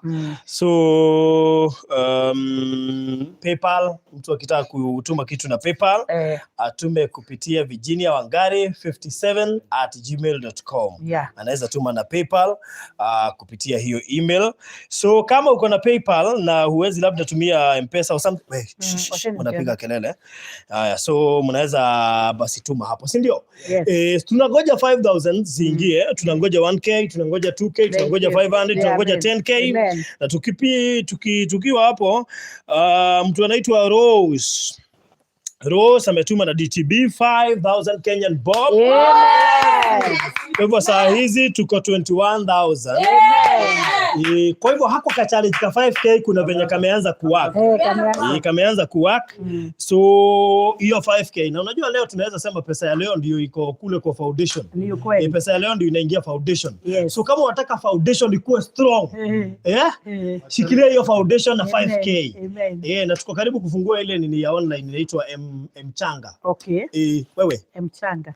Napiga kelele. Sawa. So tutafungua mchanga very soon. Mere Morioki 500. Amen. Bado wako kwa hiyo challenge ya between 500 to 10K. Na ni vizuri nikwambie kama uko hapa na umekuwa ukituma, usichoke kutuma hadi tuone nyumba imesimama. So by Monday tutakuwa kwa site. Sasa nyumba ianze vizuri. I hope engineer shapanga kila kitu mpaka tractor. Yoke hararia hau hothe. Alafu ndio tuanze safari. Na mambo itakuwa sawa. Nanza Kimencho umetuma 200. 0706 879 392. Yes. 0706 879 392. Tunataka kuona challenge ya 5K. Wangapi hapa wangetaka kuingia kwa hiyo challenge ya 5K? Wangapi wangetaka kuingia kwa challenge ya 5K na hata 10K? Kama una fit ya 2K na 1K na 500 pia tunakuhitaji. Lakini tungetaka hao watu wa 5K na 10K wakuwe sasa ndio main siku ya leo ili tuweze kujenga foundation na wao. Kwa hivyo kama uko hapa na unataka foundation ikuwe strong, ingia kwa hiyo challenge ya 5K na 10K. Na hata wakati tutatoka live bado wenye watawatch hii video Unataka kuingia kwa hiyo nini, kwa hiyo challenge ya 5K na 10K, ingia tu ndio tumalize hii safari pamoja. Yes, na itakuwa mzuri sana. So mama, turudie hiyo namba tena. 0706 879 392. Again 0706 879 392. All right. Yes. So tunazidi kusonga na tumesema siku ya leo pia unaweza pledge. Tumesema kuna vitu mingi sana za kupledge. Unaweza pledge lori ya mawe, unaweza pledge dirisha zote zenye zitatumika huko, unaweza pledge chuma zote zenye zitatumika huko, unaweza pledge hata vioo. Kuna watu wana kampuni za vioo. Kuna watu wako na kampuni za vioo. Unaweza pledge hata kulipa engineer. Yes, pia hiyo ni mzuri. Ukilipa engineer unatupunguzia ile nini? Yes, inakuwa mzuri. Unaweza pledge pia vitu mingi sana ziko kwa hiyo site. Unaweza pledge kulipa wafanyikazi, watakuwa wengi. Unaweza pia pledge kulipa foreman, atakuwa kwa site. Unaweza pledge kununua lori ya hata nini hiyo changarawe hiyo changarawe hiyo kokoto. Kuna kokoto na changarawe. Kokoto changarawe ni mchanga. Kale kanini? Kama. Okay. Haya, kuna hiyo watu wameanza kuingia kwa challenge ya 5K. Magda Linkehara amesema mimi nataka kuingia kwa hiyo challenge ya 5K. So leo tuna focus na hizo challenge. Amen. So kama uko hapo, by the way, wacha nikusihi. Ingia kwa hiyo challenge ya 5K na challenge ya 10K. To build foundation. Wengine wataingia 2K, 1K, 500. Tutaweza kufanyia hizo vitu zingine zinafanyika kwa foundation, kama kulipa wafanyikazi, kama kununua maji ya kuweza kujenga hiyo nyumba. Lakini kama uko hapa na unaweza ingia kwa hiyo challenge ya 5K na 10K. Hiyo ni ya kujenga foundation kuanza siku ya Monday. Si hapo ni sawa? Amen. Tukiwa hapo, Jerry Chege Kaso amesema mimi naingia kwa challenge ya 10K na ametuma. Haya. Grace and McKenna ameingia kwa challenge ya 5K na ametuma. Haya, Veronica Karoiro sasa ameingia kwa hizo challenge zingine za 200, 500, 1K, 2K ameingia hapo, so ametuma 200. So sasa tuko 42K. So kama uko hapo na unataka kuingia kwa challenge ya 10K na 5K, Hizo ni za kujenga foundation. Kwa hivyo sasa ukituma, wewe sasa umeanza kujenga foundation. Either umenunua mchanga, either umenunua ni kokoto, either umenunua nini, lakini umeanza kutujengea foundation. So, si hiyo ni mzuri? Yes. So, tupatie namba ma'am. Watu wa foundation, ukikuja unasema wewe ni wa foundation. Yes. By the way, watu wa foundation mjiseme tu hapa, hata ukituma unasema tu hapa kwa live stream, mimi ni wa foundation, nimetuma 5k, mimi ni wa foundation, nimetuma 10k. Wacha niwaandikie hapa watu wa foundation. So ma'am, tupeange namba 0706 879 392. Again 0706 879 392. Again 0706 879 392. Yes. Unaona, by the way, tukifanya hivyo hii mjengo tutamaliza haraka sana. Tukifanya hivyo hii mjengo tutamaliza speedy. So watu wa foundation, tumesema challenge yenu si kama ya watu wengine. Hiyo itakuwa 10k na 5k. Na tukaanziwa na Jerry Carson, Veronica na nani, Grace McKenna, Magdalene Gehara na huyo mwingine anaitwa Mary, huyu ametuma na DGB anaitwa Rose. So hao ndio wametuanzishia challenge ya watu wa foundation. Watu wengine wa kununua maji, vitu zingine za kufanya kwa site, kulipa wafanyikazi waingie kwa challenge ya 1000, 2000. The reason as to why nasema hivyo, tumebarikiwa be different, si ndio? So pia wewe unaweza ingia kwa challenge ya 2k, mwingine ya 1k, 500, 100, 200, 300, juu uwezo wako uko hapo. Lakini kwa foundation ndio hiyo nyumba isimame ikiwa strong. Tunawarushia challenge ya 10k na 5k. So kama uko hapo na uko na 5k yako, tuma, tutajua inaenda kwa foundation. Kama uko hapo na uko na 10k, hata kuzidi, hata ukituma 20k ama 30, jua wewe tayari umeanza kuingia kwa hiyo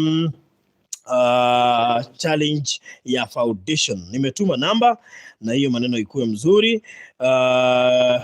Ati Apostle Farodhi angechukua yule engineer huko kwa vila tuliona. Woi, we. I wish you know. I wish you know. Yeah. So mtu akitaka kununua kitu kwa hardware ni rahisi. Mtu akitaka kununua kitu kwa hardware atatupigia tu simu. Simamu umepeana namba yako, ama mtu anaweza nipigia. Hata Davis tunaweza iendea mahali popote itakuwa. Although wengine wanaleta kwa kama mwenye alipeana cement 50 bags alileta kwa site na lori yake. Kwa hivyo abarikiwe. Alileta kwa site na lori yake. So abarikiwe zaidi. Vivian Muirore ametuma 200. Steven Mugai 500. Yes. Jerry Carson, yes, tumepata yako. Asante sana, ubarikiwe. Thank you so much. Umepata, umeingia kwa hiyo challenge ya 10k. Tumekutaja tu saa hizi. God bless you so much. Yes. Ma'am, tupe namba. 0706 879 392. 0706 879 392. All right. Tutatoa nani? Virginia Wangari Kamotho. Virginia Wangari Kamotho. So Phyllis W Washira ameingia kwa challenge ya 5k na tayari ametuma 5k, so tuko 48k saa hizi. Yes, so nani mwingine huwa anaingia kwa challenge ya 5k na 10k? Hii tunaitaga online fundraising. It's very sweet. It's very sweet. Na inatusaidia kufanya vitu mingi. Sasa tunaona tuko karibu kufika 100. Kwa 100 tumebakisha gapi, young blood? Sikia. At least tunafuatilia. Ambao umebahatisha sasa. So tumebakisha 52k. Ili tuweze kugonga 100k. So tuzidi kusonga. Challenge, kuna challenge kadhaa. Ukitaka kuingia ya foundation ni 5k na 10k, kuendelea hivyo. Ukitaka kuingia kwa challenge ya kununua vitu zingine za hardware, tutanunua zinaitwaje hizi miti? Miti. Misumari na nini hizo zote, mafundi wa kuchimba hizo mitaro na nini. Kuna challenge tofauti. Alice Mugwero ametuongezea 300. God bless you so much. Unajua Alice Mugwero ni mwenye tulisaidia juzi, na kila mahali siku hizi nikienda anatusaidia. So Alice Mugwero, Mungu akubariki sana. It is not in vain kukusaidia, si ndio? Yes. So thank you so much. Sera Mwasi anasema materials. Watu wengine waingia kwa materials. Na hizo challenge za 1K, 2K, 500 itakuwa mzuri. So wenye wanataka kuingia kwa foundation ndio ikuwe strong. Tunawarusha kwa challenge ya 10K na challenge ya 5K. So number ni 0706 879 392 0706 879 392. Tupe tena mam. 0706 879 392 again. 0706 879 392. All right. Jerry Kaso, nimekuambia zako zimefika. Imefika Jerry Kaso. Mimi ndio nakuambia kama ni wewe unaitwa Jerry Cheke Carson, yako imefika. Na tumeipokea na tunashukuru. So thank you so much. Sera Mwasi anasema tayari ameingia. Sera Mwasi, where are you Sera Mwasi? Unajiita nani Sera Mwasi? Ndio ni kuangalia hapa kama umeingia kwa challenge tayari. Frodi nimeingia kwa challenge ya 5K. Zimefika ama bado? Itajitoa aje Sera Mwasi? Ndio niweze kukua rada. Yes. Yes. So tuambie unajiita nani ndio tuone kama itaingia. Niko na marafiki wengi pia. I expect you to peep in. Kupip ama ni kuchip? To chip in. Kupip ni looking with a half shut eye. Guka yetu walikuwa wamesoma sana, walikuwa wanafunza hizo vitu. Akwambia haphazardly. Ananielezea inasema. Looking with a half shut eye. Ni peeping. So hizo vitu ukisikia nikizitaja huku usishtuke. Ni vitu ziko. Young blood. Hiyo class huku attend. Anyway, so mam tupe namba tena. 0706 879 392. Again. 0706 879 392. Yes. Sera Mwasi amesema ndiye anaitwa Magdalene Kihara. So kama ndiye Magdalene Kihara, 5K tushaipokea. So God bless you so much. Amen. Asante sana. Fresh Hutchinson ndiye anaingia na unajua akiingia mahali anaingia kama ametoa. So Fresh Hutchinson tunajua utatoa saa hizi. Sawa. So tuzidi kusonga. Let's continue sending. Number tumesema ni 0706 879 392. 0706 879 392. So kwa wa moyo kuna update yote hapo? Kuna Jovi alisema nilituma same day Prishila 5K for 10 bags. Burudia tena. Jovic Pri alisema nilituma same day name ilitoa Prishila 5K for 10 bags. Yes, then kuna Jane Juguna, I will send 5 cements one of these days. Then kuko na Jerry Carrison, sasa ndio tumeconfirm. Haya, Helen K amesema nimetuma kidogo, will send next time. Na Mami USA ule wa Lusima ametoka kuongea naye, alisema 20 bags of cement. Yes. All right. Thank you so much. So tunazidi kuendelea na thank you so much kuna wenye wanaendelea kututumia pesa. Yes. Simon Nyaga ndio anaingia sasa. So Simon Nyaga karibu sana. Najua pia utatuma. Tumesema namba ni 0706 879 392. 0706 879 392. You are free to pledge. Unajua unaweza kuwa uko hapa na hauna saa hizi, lakini una uwezo wa kupata kesho. Kesho ni saa 2 ama Sunday. Ndio tukiingia Monday at least tukue tumeongezea pale. Actually tulikuwa na ombi la kufika 1M. Lakini tukasema tukapata 1M na isonga kidogo. Sasa hivi nafikiri tushafika 1M. Kabisa. Sasa hivi tuko wapi? Tuko wapi? Mwenye hesabu tuko wapi? 78. Na mama ulikuwa umesema tuko 975. Fanya hesabu speed. Nzuri, leo niko na simu karibu na mimi, kwa hivyo hakuna kukosea. Haya. Wengine tuzidi kuingia kwa challenge. Fresh Hutchinson, Farodhi, pledge yangu inakuja 1,23,000. Yes. So tushangoga 1M. So tuko tumegonga 1M, sasa ni kusonga. At least tunaweza fikisha 1M 23. Si hata tugonge 1.1 leo. At least tuhakikishe tumefika 1.1. Wenye wataona nao wazidi kucheza kama wao hadi asubuhi. Hadi Sunday na Monday. Tukifika Monday, tukiwa pale kwa site tuta update. Ndio sasa tutaanza mjengo. Sasa tutakuwa tukiitishia wakati mwingine kwa site. Ndio tuzidi kusonga. Sunday watacheza kama wao. Unajua Sunday ni Father's Day. Sasa fathers ndio hawa. Hata wewe ama. Mwanzeni kuniishi tu mapema. Nita announce Sunday mimi nitakuwa Canada, Toronto. Huko ndio nitakuwa nikiongea na Father's Day, nitakuwa naongea na Canada wa Canada kule Toronto. Kwa hivyo wote na waalika. Utakuwa Canada? Nitakuwa Canada, Toronto. Mama yangu bana. Unajua mara ya kwanza uliniambia nikashtuka. Toronto. Kumbe ni Zoom. Kumbe ni Zoom. Nilishtuka. Nikashindwa yaani ushachukua visa na passport mbele yangu. By the way, najua mtakuwa mpata Mere Muregi ashambeba. Sio hiyo. Nipata Mere Muregi ama ile furugo ashambeba. We, So Mama Boys amesema 5 bags of cement next month. Amen. Joyce Clark amefika.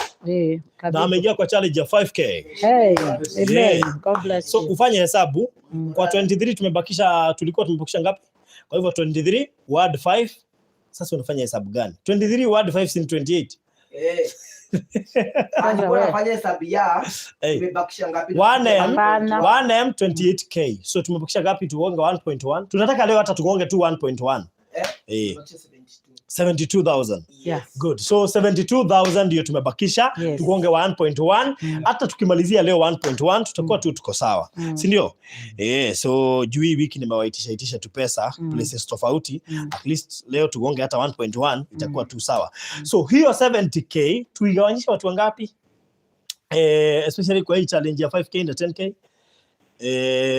Tuseme watu kama 10 watume 5K, si ndio? Alafu wengine nataka kuchanganya young blood, mfanyie hiyo hesabu sasa. Kitaka akuwa confused. So Mere Purugo, si nimemtaja saa hizi. Hata Mere Muregi si umesikia tu nimemtaja. Wacha uone atacheza kama yeye. Wacha uone Joyce Clark ataongeza ingine 5K. Unajua yeye anaamini ni hiyo 5K kuna venye anaipenda. Wacha uone ataongezea ingine. Na hata tukimtaja tena ataongezea ingine. Wacha tu uone hapa. Ukishamtaja, unaona kama nikikutaja unasema tu subscribers. Unajua wewe na yeye subscribe.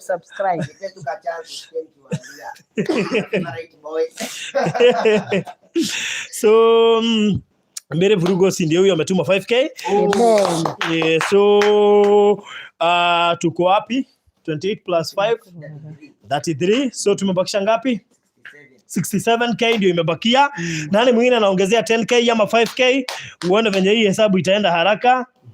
Mama unauliza utaenda Canada saa ngapi? Tutakuwa Canada. Tutakuwa huko 7 jioni. Masaa ya jioni. Ya hapa Kenya. 7 PM Kenya time. Yes. Alright. Watu wengine wanakuanga kule US ndio wanakunywa breakfast. Sasa tutakuwa hapo saa moja. Lakini watu wa Gulf wote na Middle East wote tunafikiri time yetu na yao inapelekananga. Bahrain, Iraq, Saudi Arabia, UAE, ndio huko UAE. Wapi huko? Doha ni Qatar.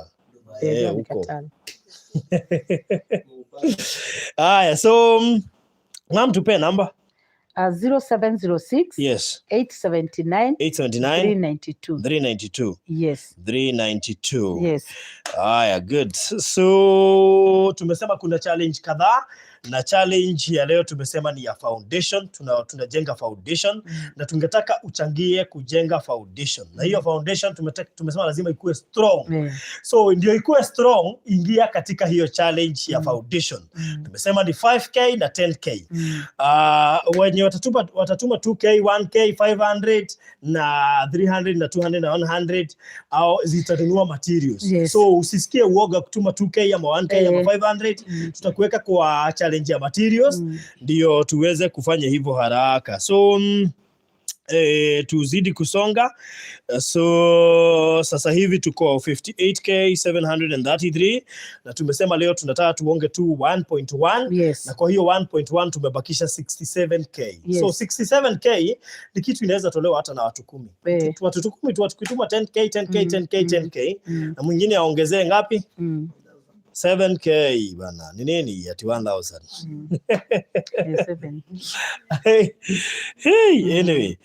So tukizidi kugoja tutumiwe hiyo 10k, 5k, 1k, 2k na 500. Namba ya simu ni 0706 879 392 0706 879 392. Jerry Kehara ameingia kwa challenge ya 5k. So hiyo ya foundation. Alafu na yeye Ann Kemani kutoka CA ametuma 2000, ameingia kwa challenge ya 2k. Amen. So sasa hivi tuko wapi? Hesabu imemgonga mwamba. Imekuumiza bro. Unaweza sema tukusaidie. Ukiumia sana unaweza sema tukusaidie.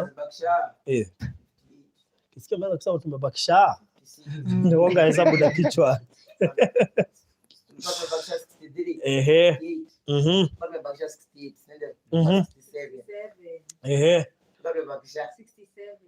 Sasa wametoa 7. Nasema tumebakisha 60. Aya, so tumebakisha 60k. 60k tunazidi kusonga. So mam tupe hiyo namba 0706 879 392. Pia Nyanyo pia ndio asilale pia aweze kutupea hiyo namba na waongeleshe ndio waambie kama wenye naweza kalia hapa uwaambie. So hello guys, it's your boy Nyanyo Kamotho here. It's your boy Nyanyo Content. So guys, I have a YouTube channel whereby it goes by the name Nyanyo Content. We, tumesema useme si ati uji advertise. Upeane namba. So the number is 0706 879 392. 0706 879 392. Hiyo pesa ni ya kujengea nani? Hiyo nyumba ni ya kujengea mam na kutujengea pia sisi watoto wake. Ati unalalanga wapi? Mimi nalalanga store. So ungetaka tukujengea, si ndio? So ungefurahia. Waambie ungetaka tu ujengewe uache kulala kwa store. Mimi ningetaka nijengewe nisilale kwa store tena. Ningetaka nijengewe upstairs. Zalange upstairs. Dan nikilala na unga ugali hapo. Nalala na makabati huko na vingo zangu. Unalala ukiota na ugali. Ati by the way ndoto zako zita change. Naam. Sasa hivi unaota tu na chakula juu ya kulala kwa store. So ungetaka tu mjengee kwa nini young blood? Sijui ndio hii kitanda yangu hapa bana. Haya, kitanda yako iko sitting room. Si ndio hii kitanda yangu wenye wamelala. Hadi after live lazima niwapeleke kwao. Unalala 6x6 uko peke yako? Nalalanga hapa peke yangu. Juu hakuna mtu anapenda kwa mimi. Kuna vile unajua kila mtu anakuanga na sleeping position yake. Mimi nalanga nikiwa nimeenda hivi. Sasa hakuna mtu anataka kulala. Sasa mimi naweza penda kujengewa at least hata mimi nilalange kwa room yangu. Just mimi nalalanga hapa lakini nguo ziko huko ndani. So naweza penda kuwa nikilala pale nguo zangu ziko. So ukiamka asubuhi unaenda wapi? Na unaingia ndani sasa. Bana. Unaingia ndani ya nyumba unatoka sitting. At least unajua kitanda juu iko sitting kila mtu anakuja kukaa hapo. So hakuna ile siku itatandika vizuri. Juu lazima ukae ukitandika asubuhi, mchana, saa 10 na usiku. Okay. Moyo ungetaka mjengewe kwa nini? Susan Favored, sioni comment yako, unasema ni comment yako. Faradhi nimetuma 5k kwa simu ya Young Blood na msisome majina. Tuseme majina. Si huyo. Sikia kucheza chini. Yes. Young blood tuma hiyo 5k hapa teke. Usitake mchezo ati unatuma we. Hebu isonge hapa. Isukume saa hizi. Ati umesema namba ni gani? Rudie hiyo namba. Semeni hiyo namba. 0706. Na msema na heshima 0706. 0706. 879 392. Oh. Yes, isukume hapa kinini. Nimeingia kwa hiyo challenge ni somwe. Nimeingia kwa hiyo challenge 5000. Nimeingia kwa hiyo challenge. Angalieni hapo inafika in some seconds. Si inakuja na jina yangu hapo. Sasa msome loose. Usome kio young blood. So hiyo 5k ishaingia. Yes, imefika. So tulikuwa kwa moyo. Moyo kwa nini mjengee? So mi nilionyesha watu vile kwetu kuko, by the way, because all the same ni kwetu. So venye unajua venye tumefinyana, yani watoto kuna wenye wanalala store, kuna lingine wanalala huko wanasumbuana. Alafu tena sisi kama wasichana vitu zetu zote ziko exposed kwa sababu unaona hiyo bedroom watoto wanakuja huko, because wezi kama sengine watoto wanaogea huku, wezi wakataza kwenda kuogea kwa bafu yenye sisi tunaogea. So unaona vitu zetu ziko exposed na kila kitu nini. So hiyo tunataka privacy. Unajua it's better tukiona privacy sika wasichana wakubwa and everything, so tuta appreciate sana. Mjanja. Patia Lucia tuambie kwa nini wajengee. Kwanza unajua huyu ndiye alifanya wajengee. Mnajuanga hivyo? Huyu ndiye alifanya. Hebu kwa hiyo wanipigie makofi. Pigieni makofi bana. Hata si Davis, hata siku anajua Davis. Davis nilimjua after. Na mimi naitangwa mom ni first lady, mimi ni queen. Queen of the house. Yes, sasa mimi naweza furahia kuona watu na baadaye nani akiongea mzidi kutuma. Namba ni 0706 879 392. Na naona message iko hapa ya Patricia Hall. Hebu maliza nisome hiyo message yake. Ni message kali, utashtuka sana. Mimi nataka tu kuona watoto wetu wakiwa wamekaa vizuri. Juu sisi ndio tunajua penye tulikuwa kwa kale kasto. Sasa mkiona, unajua sasa hiyo siku tulikuwa tunaona nyumba ya mawe ikiwa kitu kubwa. Uko nasikia unaenda kwa nyumba ya hiyo siku tunaita nyumba ya mawe. But mimi naweza sema tu mimi nataka tu kuona wakijenga. Vile tu nilikwambia mkishajenga vile nilikwambia ukuje na ukasema ukuje ujenge. So mimi nataka tu kuona nyumba tu imesimama. Yaani wewe ni journalist na Mike ushiki vizuri. Nani? Mike. Umeiweka hivi. Kucha ndio kucha waone. Imagine umeiweka hivi. Sasa wewe unaongelesha mbele. Unajua mimi nakuwa na sauti hata sometimes ni dingi. Ni vile sasa ni usiku nikiweza kosa kutumia nitamsha hawa. Acha ni vizuri kujielewa pia, unaji understand. So good news from our very own imeenda wapi? Patricia Hall, I have sent another 42,000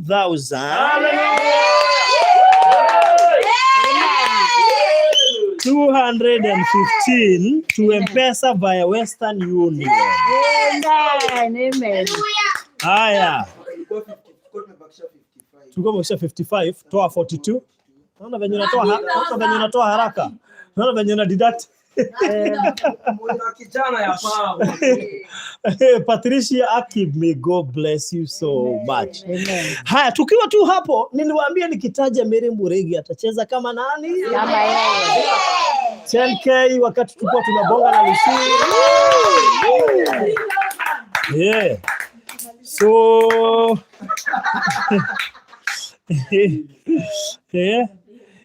alafu Lucy, kuna venye hii nywele yako inatuchanganya. Kwingine inakaa poa, ukichungulia vizuri ukiwa serious inakudisappoint. Kuna venye kuna venye inakudisappoint place zingine na ni nywele tu ndani yako. Yaani imechanganyika. Isipokuwa ni aka kitu wako hapa mbele kanafundika. Woi. Yangu brad, woi. Inampeleka 9-0. 9-0. Kwani ile uliimba nayo wimbo ilienda wapi? Ni makeup. Ile ya video. Watu wa video mnatuchezeanga sana. Hii ngoma ilikuwa na mambo na nywele style mbili. Ama ilikuja na Santisia? Na akaenda nayo. Unajua nywele siku hizi imekuwa portable. Santisia alikuja nayo na akarudi nayo. Santisia alileta nywele na akarudisha. Ama ulihaya pia? Hapana. Unajua nywele pia unaweza haya. Hapana, hii style ilikuwa na nywele mbili. Kuna ya wedding na reception. Wedding ilikuwa imesetiwa. Alafu reception Santisia akaiangusha chini. All right. Haya.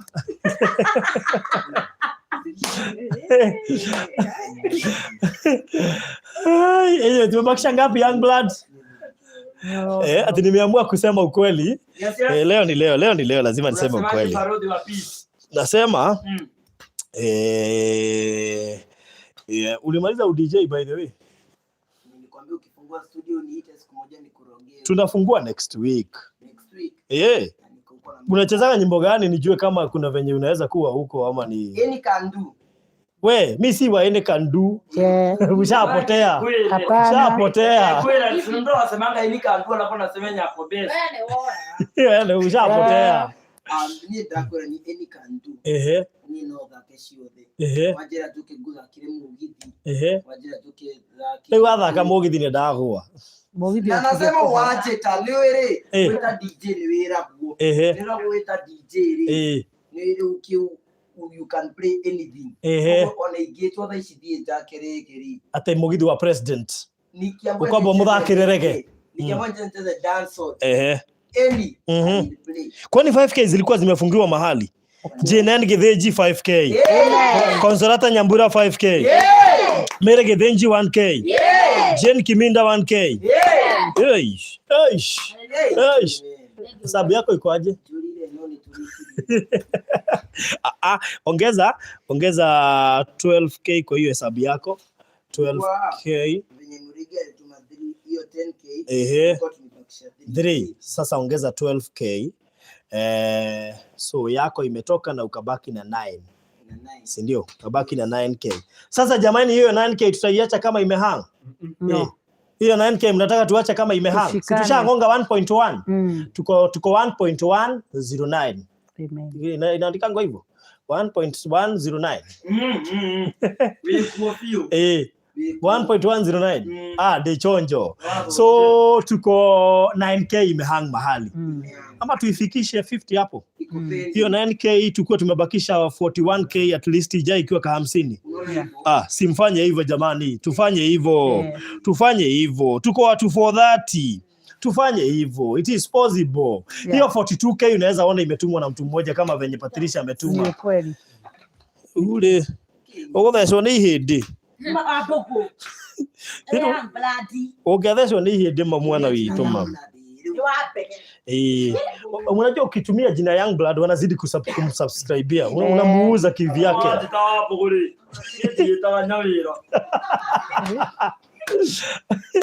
So tumesema hiyo 9K tuache iache kuhang.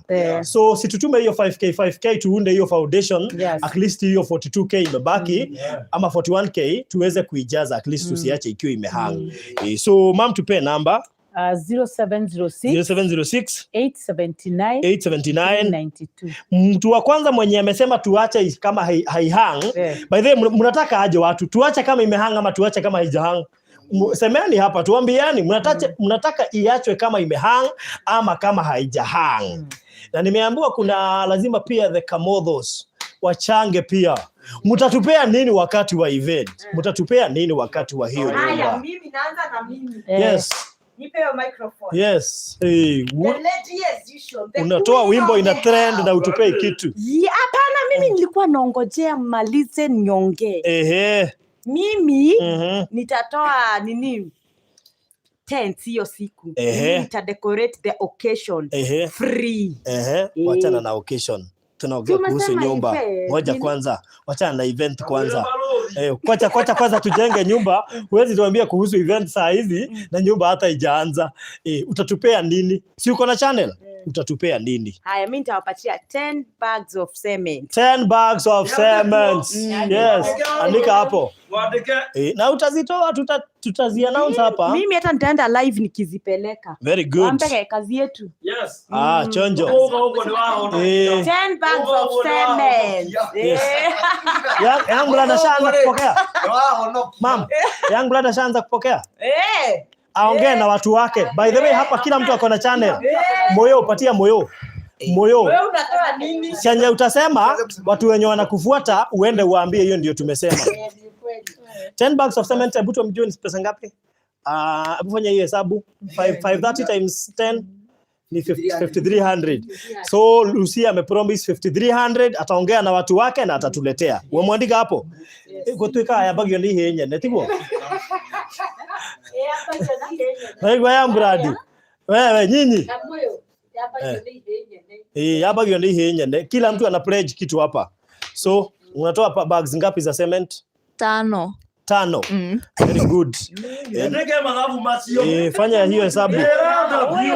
Fanya hiyo hesabu. 2650. Hiyo ni kidogo sana. Moyo venye umeanza kupikia. Wacha kucheka. Venye umeanza kupikia watu online, washaanza kukupenda. Si ndio? Washaanza kukufollow. Tuambilie kitu inatajika. Sasa pesa iko katikati. Imagine katikati ya dhao. How? Ati 2000 what and what. So 3K. Moyo 3K period. Sawa sawa? Okay. Ongea na watu wako watakupatia. Young blood. Davis tupige kwa dena calculator ne marute. Wewe, hebu shika hiyo. Go times. Tukitoka kwa Davis tunaenda kwako. Sasa ujue yule ni Bazu. Sasa unajua pia ako na wale main. Niko na main akina Rose akina madhai hatu. Kwa mama. Mama yako. Akina Latoya. So Team Davis. Yes. Munisupport, mimi ndio nitakuwa pale nimewasimamia. Bas. Lori 2 mtu angalie tuangushie lori 2. Kama ni za mchanga ama ni mawe.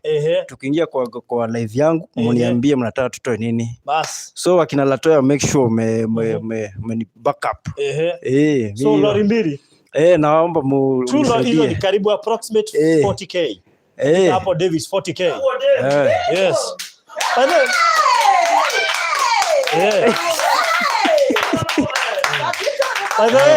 Hiyo hivi tunafanya ni vizuri kwa sababu tuna motivate watu. Ni vizuri by the way kujitolea. Sawa sawa? Haya, so achana nyanya cha handa shule.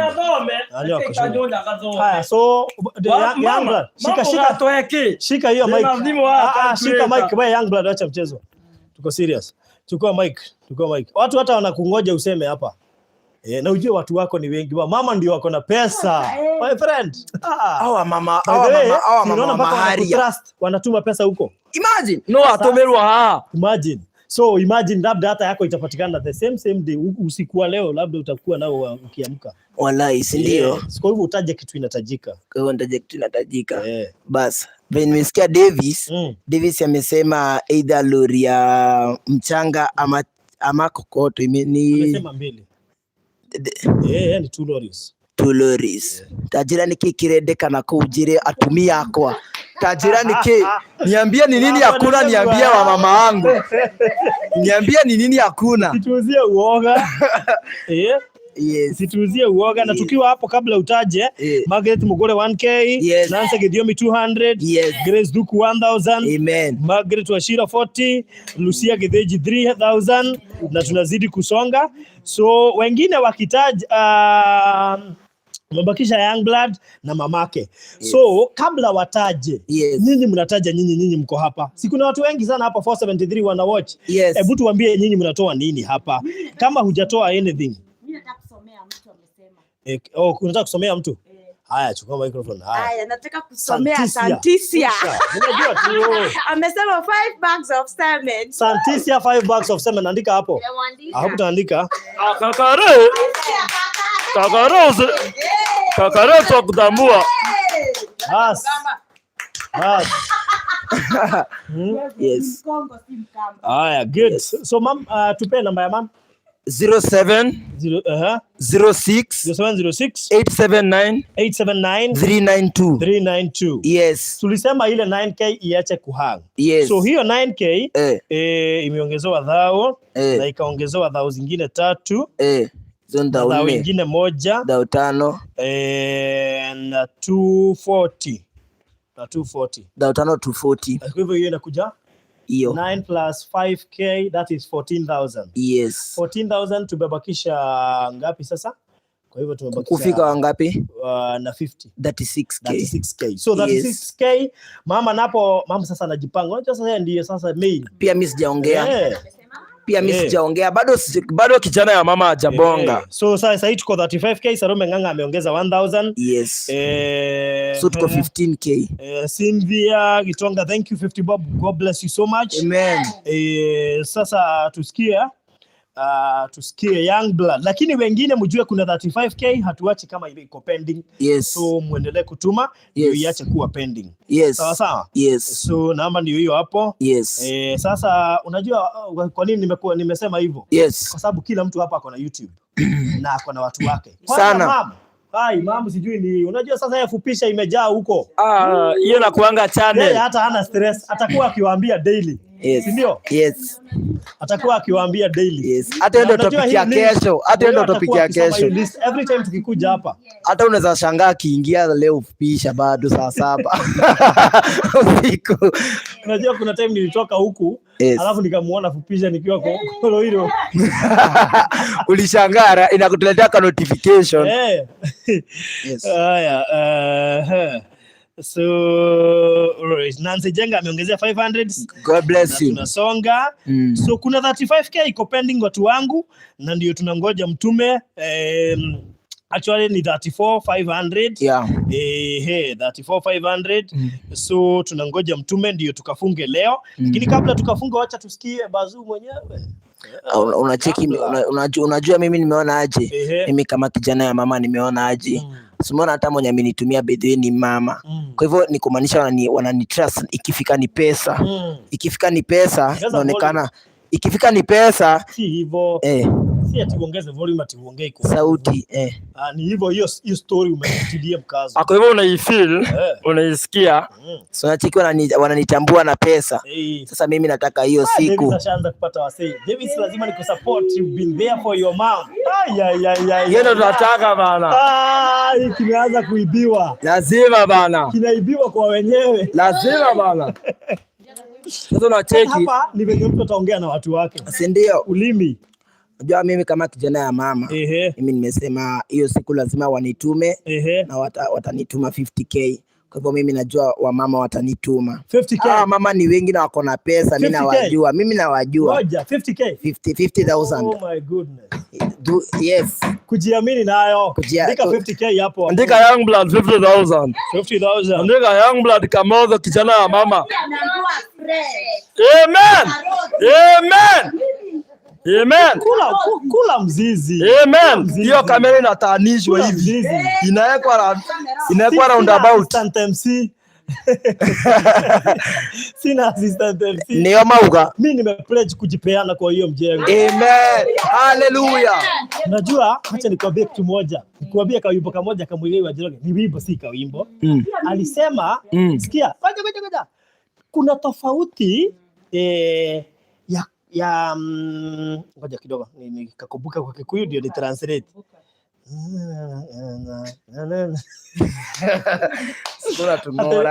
Ile unakumbuka ile story ya kuku atataga yai na aende. Haya, msikiza vizuri. Kuna tofauti ya kuku kutaga yai na aende. Nani mwingine? Ng'ombe alisema atakamuliwa na aende. Kuna mtu alikuwa mgonjwa. So ng'ombe, kulikuwa na kuku, ng'ombe na inaitwa nini? Nguruwe. Pig. Zikaambiwa huyu mtu lazima apone. Sasa wewe nguruwe, nyama. Speed. Huyu mtu ndio apone. Ng'ombe, maziwa teketeke ndio apone. Kuku, yai ndio apone. So ng'ombe ikasema, mimi nitakamuliwa na nichomoke. Kuku nitataka yai na niende. Nguruwe alisema aje? Itabidi hapa nimekufa. Si ndio? So sasa unajua sasa mimi kuihodha. So kuihodha. Sasa mimi hata watu wengi wote wakitoroka mimi bado niko. Unaona kuihodha. Si hapa nimejitetea ya kutosha. So James Wandimi ametuma 2000. Bless you. So tukitoa pale tunakuja 32500. 32500. So tumebakisha 32500.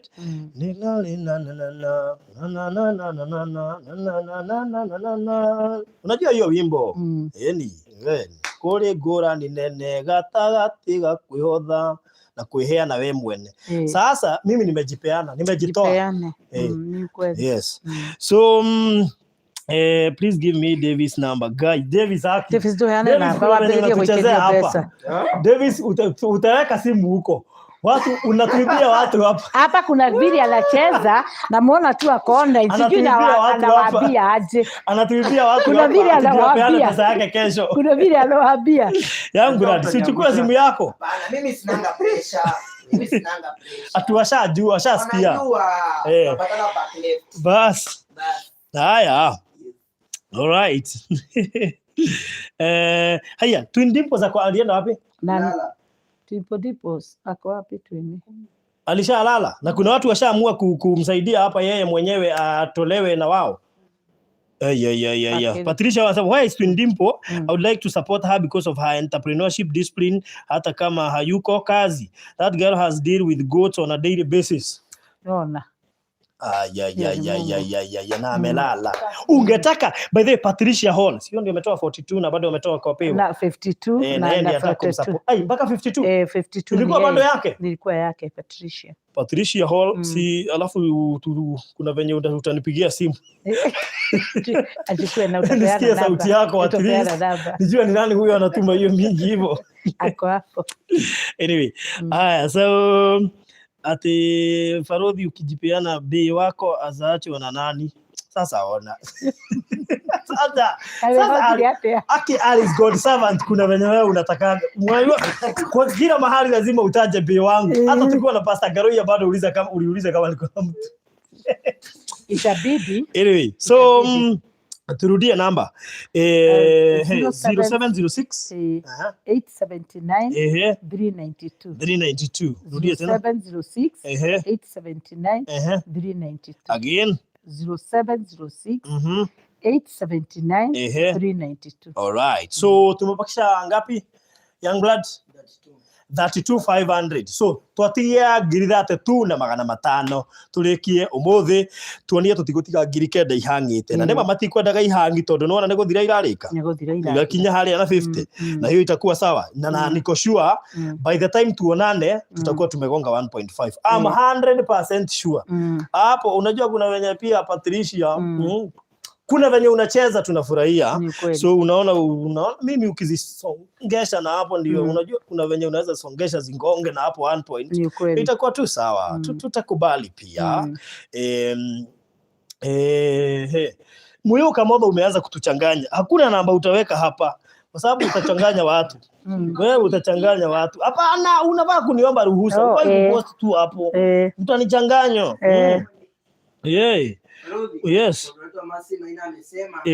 On behalf of Gladys and Veronica, 10K by Friday. Mom can call me on my number. Wow, Masemaina. Make sure umeandika moyo. Andika namba ya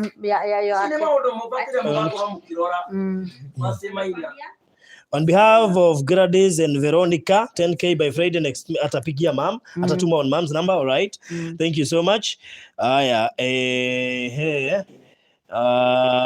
Sara Mwasia, wachani tuombe kibali iwe juu ya kila mtu, hata wenye wanatoa wapate kibali, hata kama ni kazini ndio tupate ya kutoa. Tutawaombea. Yes, tutawaombea after tumemaliza hapa. Tutawaombea ili waweze kupata promotions. Mungu aweze kuwabariki, Mungu aweze kuwazidishia. So it is not in vain kupeana hapa, kwa sababu zile baraka tutakuwa tukirelease zitaingia kwa kila mtu kabisa. Hata mwenye hana na anatutazama na amesubscribe na anashare video na anatumia watu hizi links hata tusaidia sana. So it is not in vain kupeana. So Si umeamka sana jamani. Ni Kamothindo, hata hiyo wakati mwingine alisema tu hivyo kaa hapo. Nikaraha igocethe niguo wiyugithagia tukui. Niki. We bonero atire ndi haha riu gutikugia na thayo.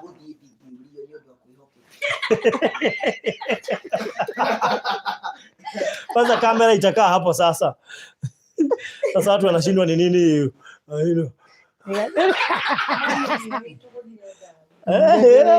ona hende ya gere alidanganya tu hivyo alafu akachomoka na akaenda kulala.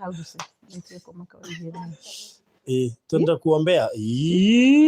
Wewe asi ewe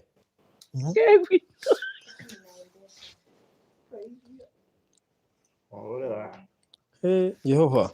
We, anu wa bururi 4,000 zimeingia wengine wakienda nini? Amen. Amen. So tuko wapi, tumebakisha ngapi?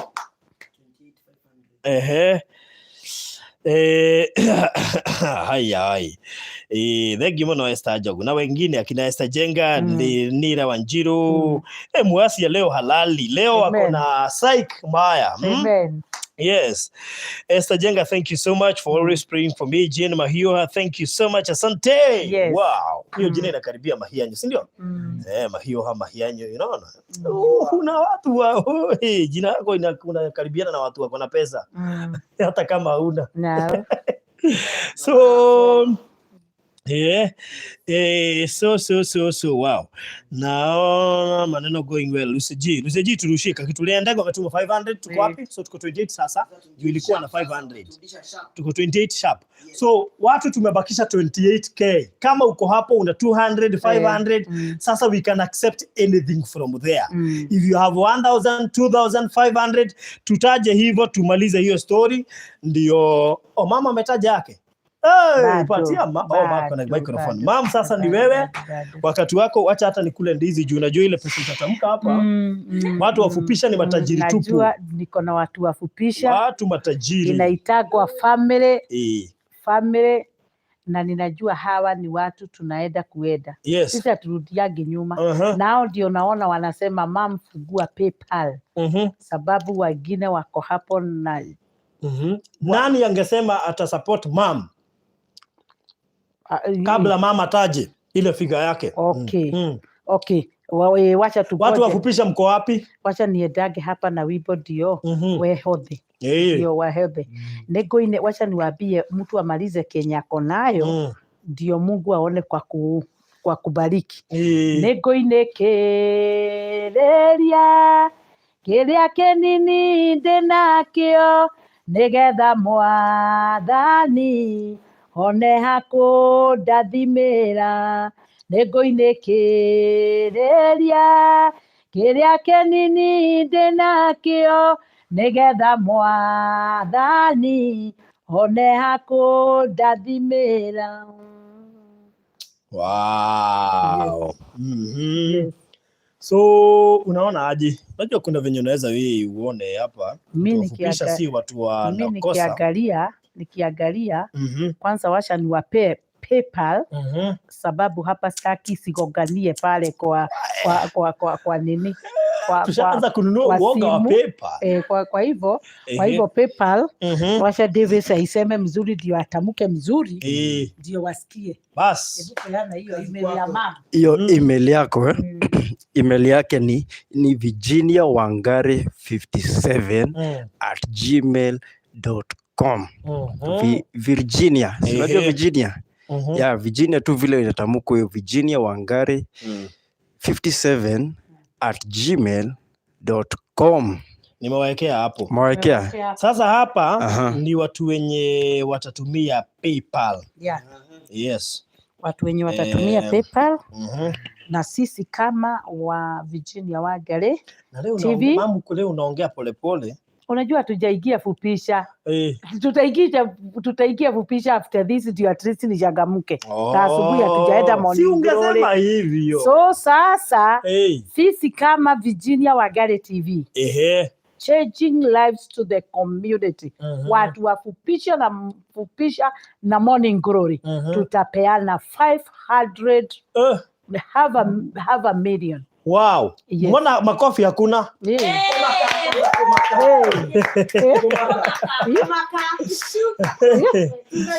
Watu wafupisha ni matajiri. Watu wafupisha. Mutiri ule wangu ataruse haha. Hakuna mtu ametaja Lucy hapa. Nyanyo ukivunja hiyo kikombe mzuri. Hatuta kuvunja kama haya. Kwa hivyo sisi tutachange life na half a million. Watu wafupisha usiku. Half million.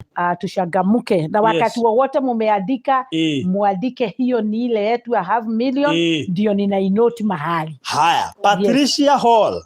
Kwa Twin Dimpo hata kama hayuko hapa atatoa 21k.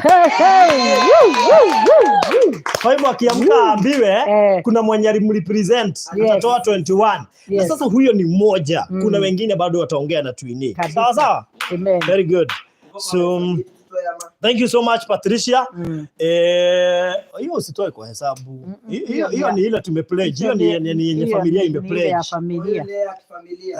Itatumwa tu kwa the same phone na the same account. Acha tuingie huko. Hiyo hatuihesabu. Hiyo acha ingie huko. Itafanya kazi. Sawa sawa? Yes.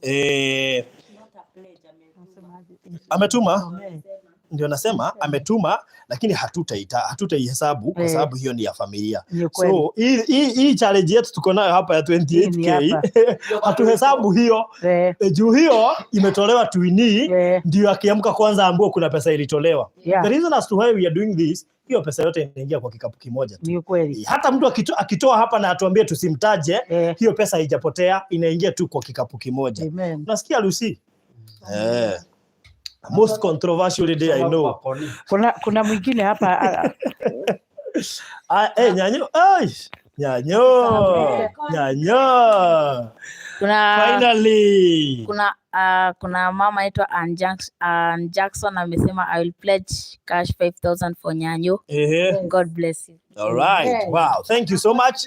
Na Connie Blessing amesema nishataja Aria nimeona umeniambia Gladys na Veronica tushataja hiyo. Okay, na kuna Connie Blessing amesema on behalf of Nyanyo I will support with 10k. Oh my goodness. Andika hapo. God bless you.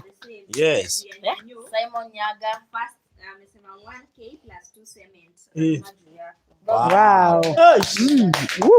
Wow. Haya, Hira Mjoroge Kamau ameongeza 250,000.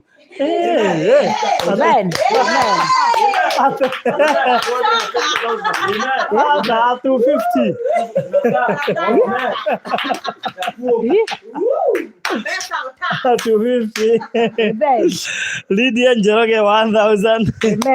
Lydia Mugai 200. Kwa hivyo hiyo ni 1,500. 1,500 pale. Itabaki ngapi?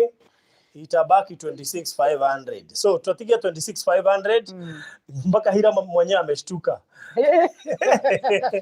Karibu afikie watu wafupisha. Fupisha tuko mbele. So by the way, Hira mna pledge nini? Hira mna pledge nini? Atupledge. Hira mna pledge nini? Utaongea na watu wako, una pledge nini? Tuambie hapa. So tumebakisha pesa ngapi Young Blood? 26,500. Tupate tu watu watano watupee 5k. Hiyo story tufunge, si ndio? Watu watano wenye wako hapa watupee 5k. Hiyo story iishe. Ama watu 50 watupee 20.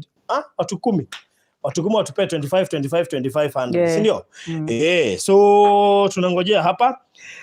Mtu anaitwa Inspire and Transpire Youth Organization anaitwa nani? Henry, I pledge 2 bags of cement next month. Andika hapo. Next month. By the size ma pledges inaweza come. Tukimalizia tunamalizia ni vile hii hesabu yetu na Young Blood ingekuwa ishaisha, but tunaingilia hizo vitu zingine juu zinaleta pesa. Unajua zinaleta pesa. Na unajua Honorable Jambi, by the way, unajua hata kama unatupeanga kuna vile tutajileta huko na Virginia kwa hiyo kwa county Wow. Ndio tupatie pesa bwana. Waambie hao ma MCA watupatie do. Kama wanataka tujileta huko tuongee, tutakuja. Atuambie mpaka speaker announce pale mbele. Ni kweli kaenda. So Mula Ann ametuma 500. So tumebakisha 26,000 flat. Hiram amesema ataambia watu wake. So utatoa ngapi Hiram ndio tu alafu uambie watu wako. Utaja hapa. So tumebakisha 26k. Tuache ile 9k iacha kuhang. So si mcheza kama nyinyi basi. Mama tupe namba ndio tumalize hiyo story. Kama uko na 1k tuma 1k, kama uko na 500 tuma saini anything, you can send anything. Tuko watu 541. Hata mtu atume 500 ama 300 ama 200 tumalize hiyo story na tuende tukalale, si ndio? Yes, so lakini leo tumecheza kama sisi. Unasikia zile vitu tunatamka hapa na unajua kuna watu watajitolea juu ya you individuals. Kuna watu watajitolea juu yenu juu umeamua kupledge. Kuna watu pia wataamua kuwasaidia nyinyi ndio mzitoe hapa. So si unaona hiyo leo tumefanya nini? And by the way hizo fundraising zinatakanga tu hivyo. Kila mtu anajitolea kivyake. Yes. Fidelis Gishoro next week Friday atatuma 5k. So moyo andika hapo. Andika hapo. Saa hii nangojea 500, 1000, 2000 nangojea saa hii hapa. Kama uko na 5k nitumie ndio hii 26 tuiweke chini. Hii 26k tuiweke chini saa hii. Na Tabitha Kenya juu ametuanzisha na 300. Tunatoa pale tumebakisha 25700. So huko wakituma tunatoa ndio tumalize hiyo story haraka.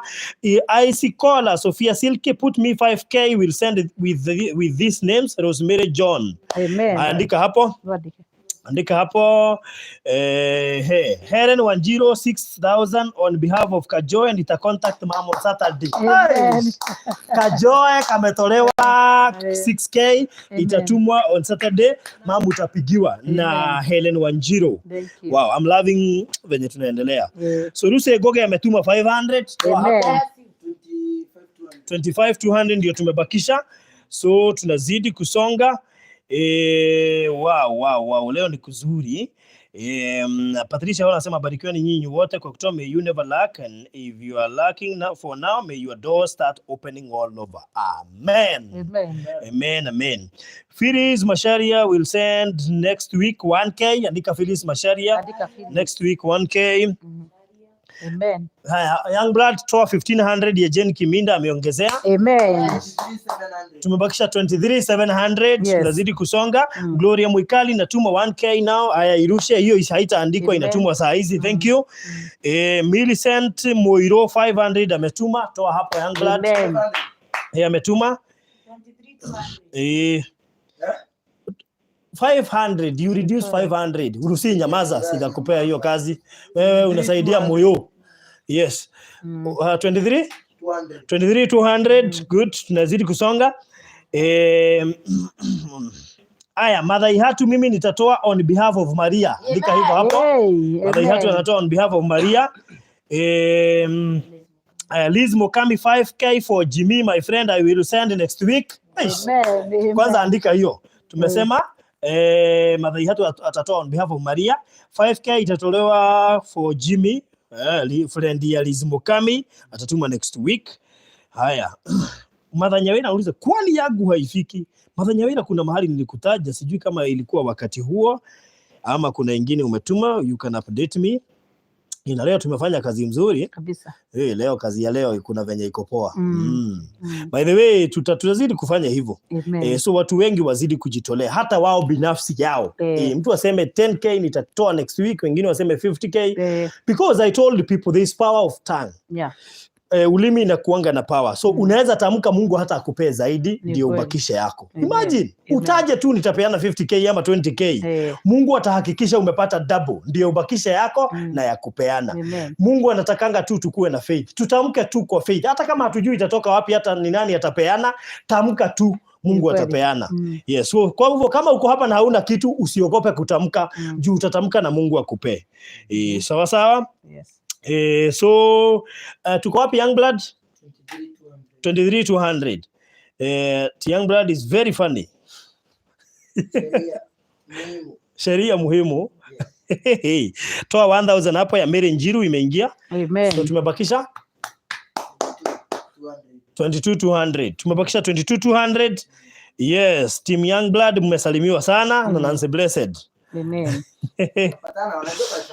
Aya, Maxwell Kung atatuma 500 on Monday. So andika hapo.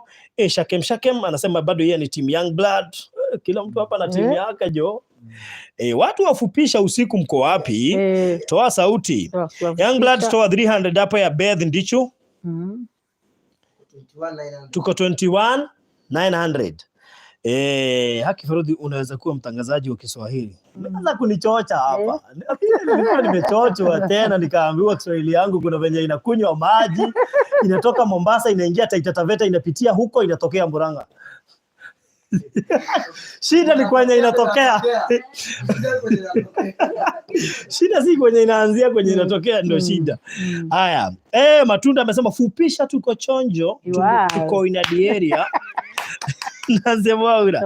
Mother Nyawira, I had sent 2K and I have added 1K. God bless you. Amen. Haya.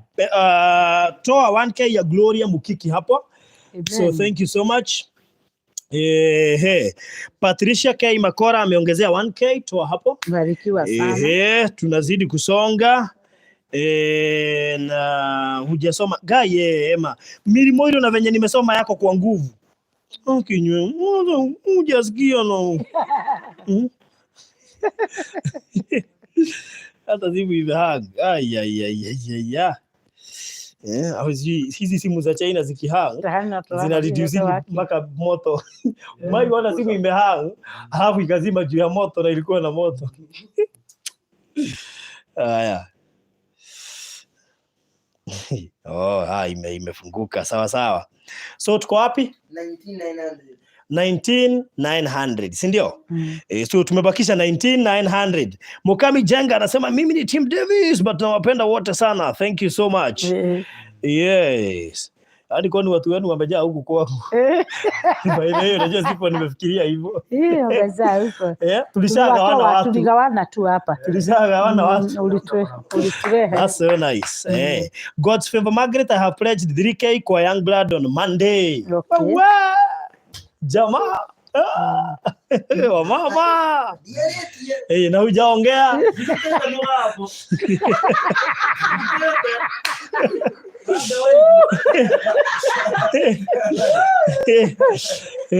And Jenga ni Team Davis. Anasema yuko chonjo. So tumebakisha pesa ngapi? 19,900 ndio tumebakisha. Endeleeni kutuma ndio tumalize hii story. Endeleeni kutuma ndio tumalize hii story. So Millicent Moiro nilisema umetoa 500. Wacha nirudie ndio usikie. Lucy G nasema ni Team Lucy and Team Fupisha.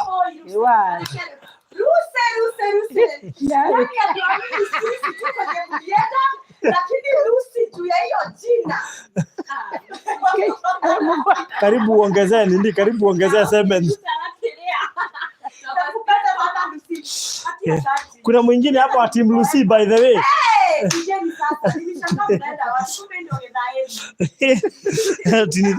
Ni watu wa usiku.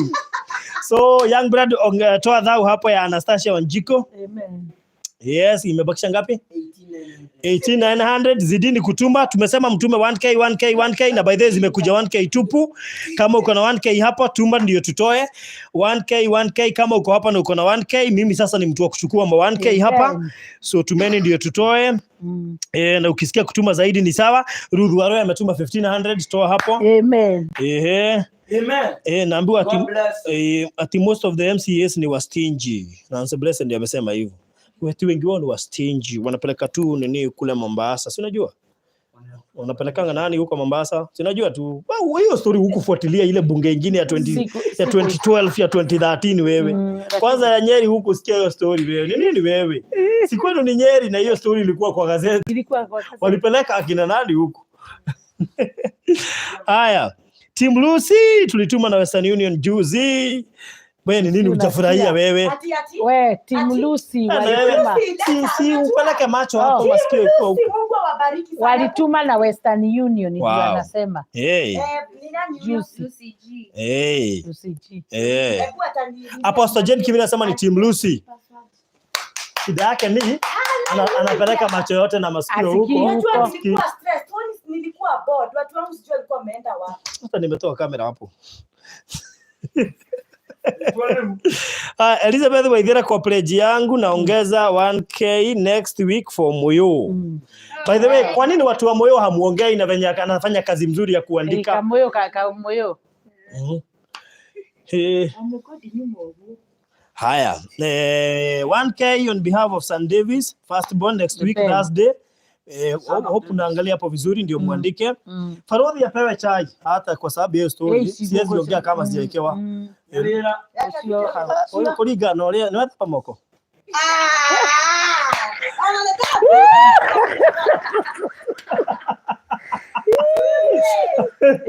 Ya brother is kelele Lucy yasa.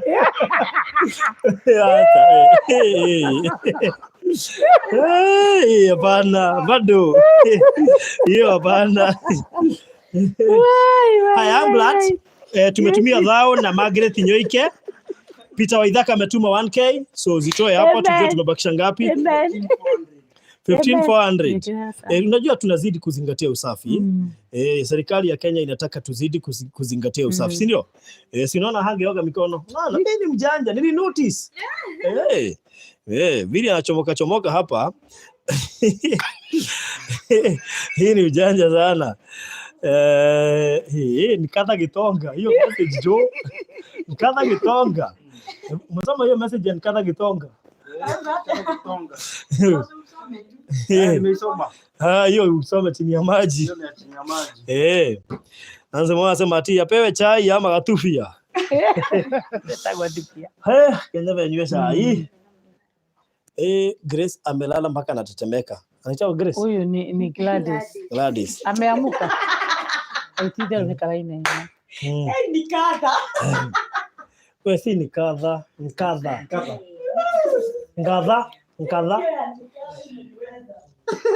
Anita Kamau Team Davis 1K kesho. Andika hiyo. Davis leo mkiwa na young blood. Mena young blood. Farodhi umechoma hadi Lucia kahepa. Anashoka. Ye dina inagio. Ati Lucia has pain. Ikaigueretha. Wewe young blood tuko wapi? Tumebakisha 15K. Wasee wangu, imagine tumebakisha 15K 400 peke yake. 15K imagine to home na Davis. Sasa kuna venye tumekaa huku na Davis mpaka tushaanza kushtuka. 15K 400 ndio tumebakisha. So hizo 1K zikuje na 500 tumalize hiyo story. Farodhi unasubua Lucy. Anapenda hivyo kuzurura. Sasa venye nimemtuma sinaona ameenda mpaka kitchen na mimi nilikuwa tutachai iko tu kwa meza. Chai iko hapa kwa meza. Wakiwa na nyanyo mmoja tumemfungia hapo leo. Anaenda kutoka na mwambie usitoke. Leo mwezo. Masemaini anatuma 2K ya Team Voita sasa hivi. Haya. Team Voita. Hey, kanono yako iko hapo. Na kumbe mtoto wangu angesahaulika. Nani? Val doing it different Valentine Kamau from UK nitatuma 5K by kesho on behalf of my girl Moyo. Na kwa YouTube channel naitwa Val do it different. Please ingieni hapo mnisubscribe pia. Wow, thank you so much. Haya. Ati Matuda anasema amechelewa kuingia na bado alikuwa hapa. Matuda acha kutuenjoy. Tutapatana pale. Ulisema wewe uwafupisha tukiwa tu hapa na umesema ati ndio umeingia. Wewe post kidogo. Tunapatana pale. So tuko karibu kufikisha 1.150, si ndio? 1.150K, si ndio? Kwa hivyo Matunda umesikia hiyo maneno. Lucia tumemzoea kulia ni shida.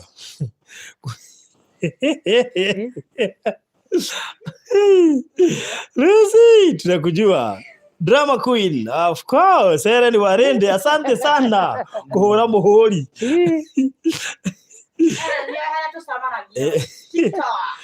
TikTok. Ushaingia TikTok? Hai. Mimi sasa naenda na niko na 10K watu. My friend, tuliingia huko kitambo. Ni vizuri pia uheshimu legends. Helen ana chocolate tunapatana. Haya. Farodhi wacha siasa. My alert haikuping. Matunda siku kuona hapa. Matunda. Anyway, thank you so much. Matunda 2008 asante. So tuko wapi kijana wa mama? Masemaina ametuma 2000. God bless you so much. Ndio hiyo ya Doita. Sio ametuma on behalf of Doita. Of course, yes. Doita kuna venye utatoka mimi naona. Doita kuna vile utakuja. Hiyo ndio ya kukutoa. Magdalene Kihara ameongeza 1K. Huyo ni yule Matisia. Si ndio? Ndio Matisia. Ndio huyo. So hizo ni 3K. Ukitoa hapa zinakuja 12,400. Very good. 12,400. Tumebakisha 12K. Jane Keheka 1K plus 2 bags of cement on behalf of Angel Maria end month. Amen. Andika hapo moyo. Moyo leo kitabu inajaa. Sarah Muasia, thank you so much. Nimeiona, asante sana. Lucien, nakupenda bure. Beatrice Njambi, thank you. Soma ya Miri Muthoni yako wapi? Sent 1K on behalf of Angel Maria, my namesake. More coming later. Thank you so much. Ishatumwa usiandika. Ishatumwa. Haya. So kijana wa mama tuko wapi? 12,400. So 12,400 left. Najua hii story ya pesa mtu achokangi. Nakaa tu hapa. Ni kweli. 12,400. So tumekisha 1200. Endeleeni kutuma, acha niwapostie namba hapa ndio tumalize hiyo story tukalale na Davis kwa sababu tuko mbali sana na hii Nairobi. Yes. Ni warende 2K end month on behalf of Doita. Amen. Tunamtoa na pesa na maombi. Doita ni mbere. Wewe ni igongona turaruta. Ego shomoka geri. Just imagine. Sio kawaida ni mwathani. So leo watu wafupisha usiku tuko huku kwa Farodhi wa Dhai. Thank you so much. Huyo anaitwa Sarah Kingoria. Thank you. Cecilia Regadhu, I pledge 2 bags of cement, God willing. Cecilia Regadhu, andika hapo 2 bags of cement. Nakwambia watu wamejitolea leo. Sijawahi ona siku nyingine kama leo. Catherine Getuanja, Kate Saimo on behalf of Moyo. Wewe andika hapo. Afu andike Grace Mwangi 2K end month on behalf of Davis. Amen. Amen. Mary Kamotho 500 ya Doita sahi. Wow. Farodhi hata wewe ni comedian. Sarah Muasia.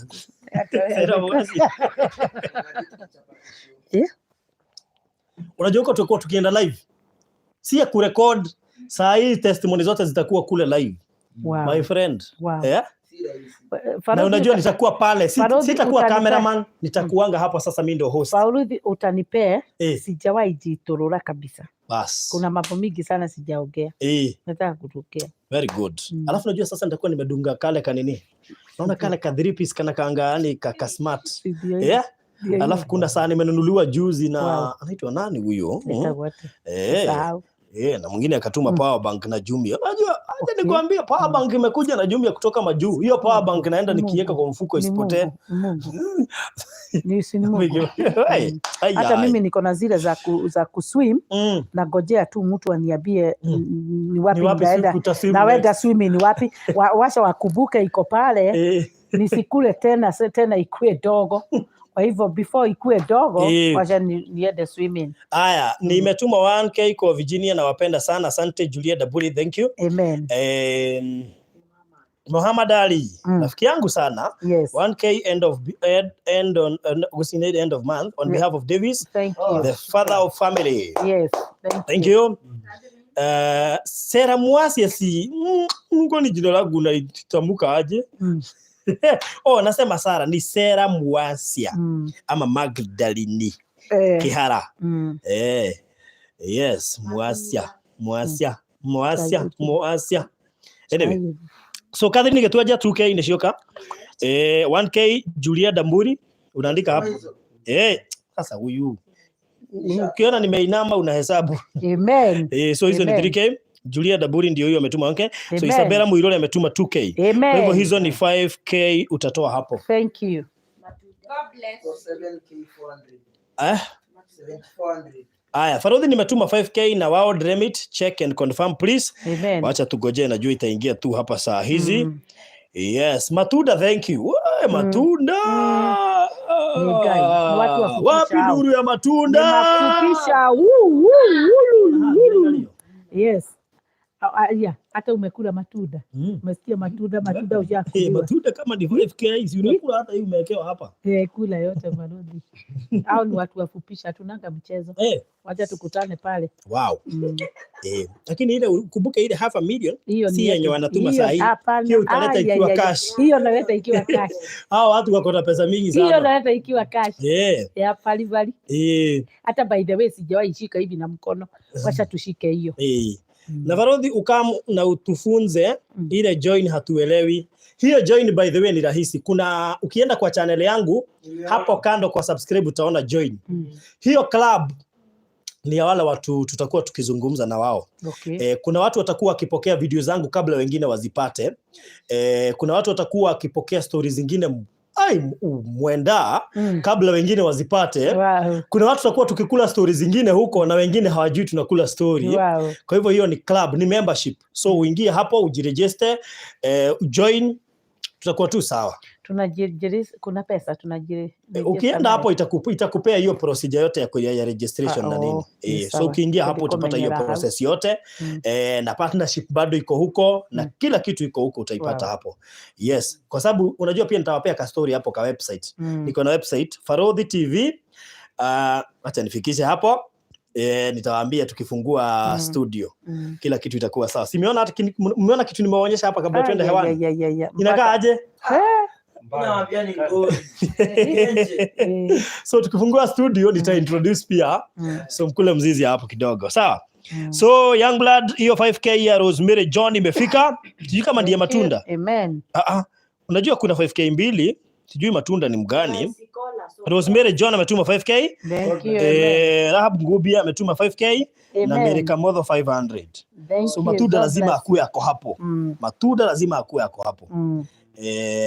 Madhai hatu hata mimi nimeshindwa kuingia kwa hiyo join. By the way ni rahisi zaidi. Iko na process rahisi sana hapo. Lazima usign in.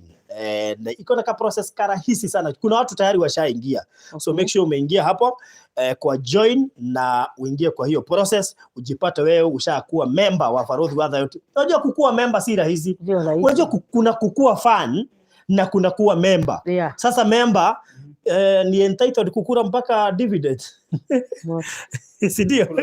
Ni kukura dividends ama ni kutoa dividends? Hapa ni kama ni kutoa dividends. Haya. Ndio hii niko hapo nimejisikia ukinitaja. Unaona matunda hataki kutujue jina yake ni gani. Nasema niko hapo. Na hapo kwa hao hapo. Ati nimejisikia niko hapo. Thank you so much. So tuko wapi? Tushapita. Sasa tena tumepita. Sasa si mbali tumepita. Mnaona aje watu wangu? Unaona aje? Kalitenyaga 500 lazima kupisha tutoe. Wow. Basi washaanza kusema kwa imani lazima tutoe. Kwa imani. Amen. God bless you. Inaitisha card na sisi wa Kenya hatuna. Anyway, haya. Farodhi, you never see me. Jenny Jao, unaitwa nani? Jenny Jao, kwanza salimika. Nimekuona vizuri sasa. Yes. Timfupisha lazima Wambo Edna. Thank you. Farodhi, napenda kukaa undercover. Mimi wewe tunafanana sasa. Lakini mimi kuna venye nitatoka chini ya maji. Nitatoka undercover, niende chini ya maji. Alafu chini ya mwamba. Ni gani nzuri sasa? Ni gani nzuri? Undercover chini ya mwamba, chini ya maji. Ni gani nzuri? Anyway, haya. Farodhi Jenny Jao anasema hujamtambua. Si mimi nimesema saa hii. Umesikia nikisema Jenny Jao? Mimi nimetaja saa hii. Haya, 5K ingine mingia ya Kamau Valentine. So tunazidi kusonga. Kana baje kelile hau adoga chini ya mwamba ndio kupoa, ndio naambiwa. Huko kuna kuwa kupoa. Amen. Jarango mwenyewe anasema undercover. Ati Jeni Jawa ametuma 10k. Ngoja kidogo, iko wapi? Subiri kidogo niangalia hapa. Kuna venye haijafika lakini iko karibu labda kufika. Wacha tuone kama itafika. Jeni Jao na goja, ni vile sijaipokea hapa ndio maana sijaitaja. Nanze mora tagaza vacancies to apply. We. Wow. Haya. Val doing it different, nimetuma 5k yangu on behalf of Boyo, hope itafika soon. Haya, good. Ulisema itakuja na jina gani? Val doing it different tutatuambia. Sara Moasia na ngojea iingie ndio niitaje. Huwa sitaji kama sijaona. Yes, Helen K asema chini ya mwamba ni kupoa. Grace Mwangi amesema chini ya mwamba pia huko kupoa. Sasa ni wapi kuzuri? Jalas anaambiwa toa sauti Jalas. Haya. Cecilia Legado 200 imeingia. Amen. Wapi? 200. 8k 800. Very good. So kumaanisha tunaelekea 1.2. Tunaelekea 1.2. So tuko 1.158. Mnanichanganya, hebu niweke namba. Mnanichanganya sana nyinyi. Mnanichanganya sana. Aki Farodhi hapo umenena. Mzangi Catherine, thank you. Jalas cheza kama wewe. Timanko Farodhi, don't forget. Safi. So namba ni hiyo nimeweka hapo. Hiyo 10k ya Jinjao ndio nangoja. Una venye nimeingoja kwa hamu na gamu na mali. Ikiwa chini ya mwamba. Hamu na gamu na mali.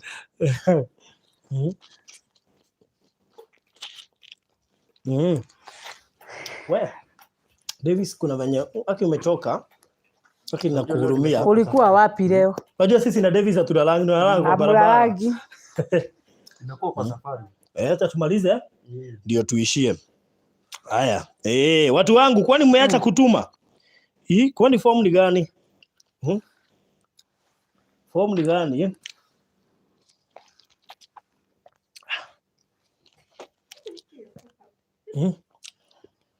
Ngoja, microphone iko hapo.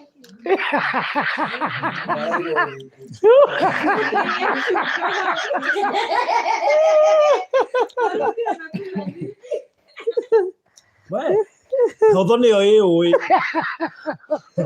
na woe ndari irio guo nanyuire ogatira rega kuma ndi kwa ira ndi live ilikataa kutoka nikalala njaa.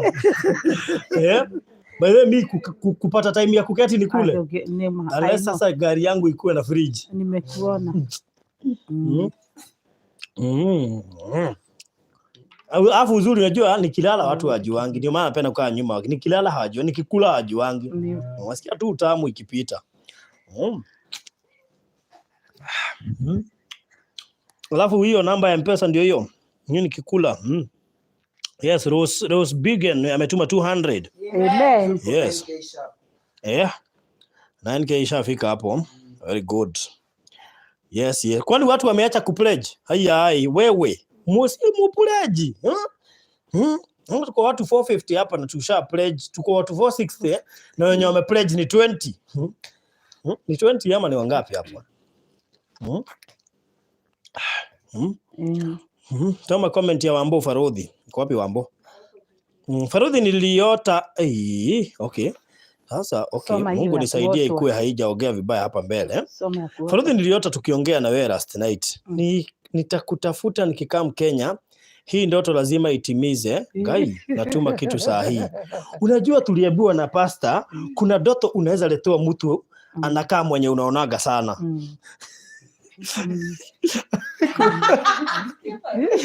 Unajua by the way, unajua kuna ndoto mtu anakuja kwa ndoto akijifananisha na mtu mwingine. Anyway, we wabo. Ndio maana mnasema hapa ati Farodhi huoni your message. Guy. Haya, sawa. Hiyo sitaongea. Na it would gaming but Farodhi, pesa zangu kwa Hiram jana ziliingia ama zilipotea? Hebu nitauliza Hiram. I'm not sure juu alituma kwa simu yake. Okay. Davis amekula. Swali tu. Mam Davis amekula. Madale itatodo. Nyorete kedo. Ai madha atakula. Ati Rose Ben ati bomanas. Semaga hapo te bomanas. Sema hapo tu te bomanas. Ukimenya thabarĩ ĩrĩa thia o Tuko na kukaa chini kukula. Ngai mwega.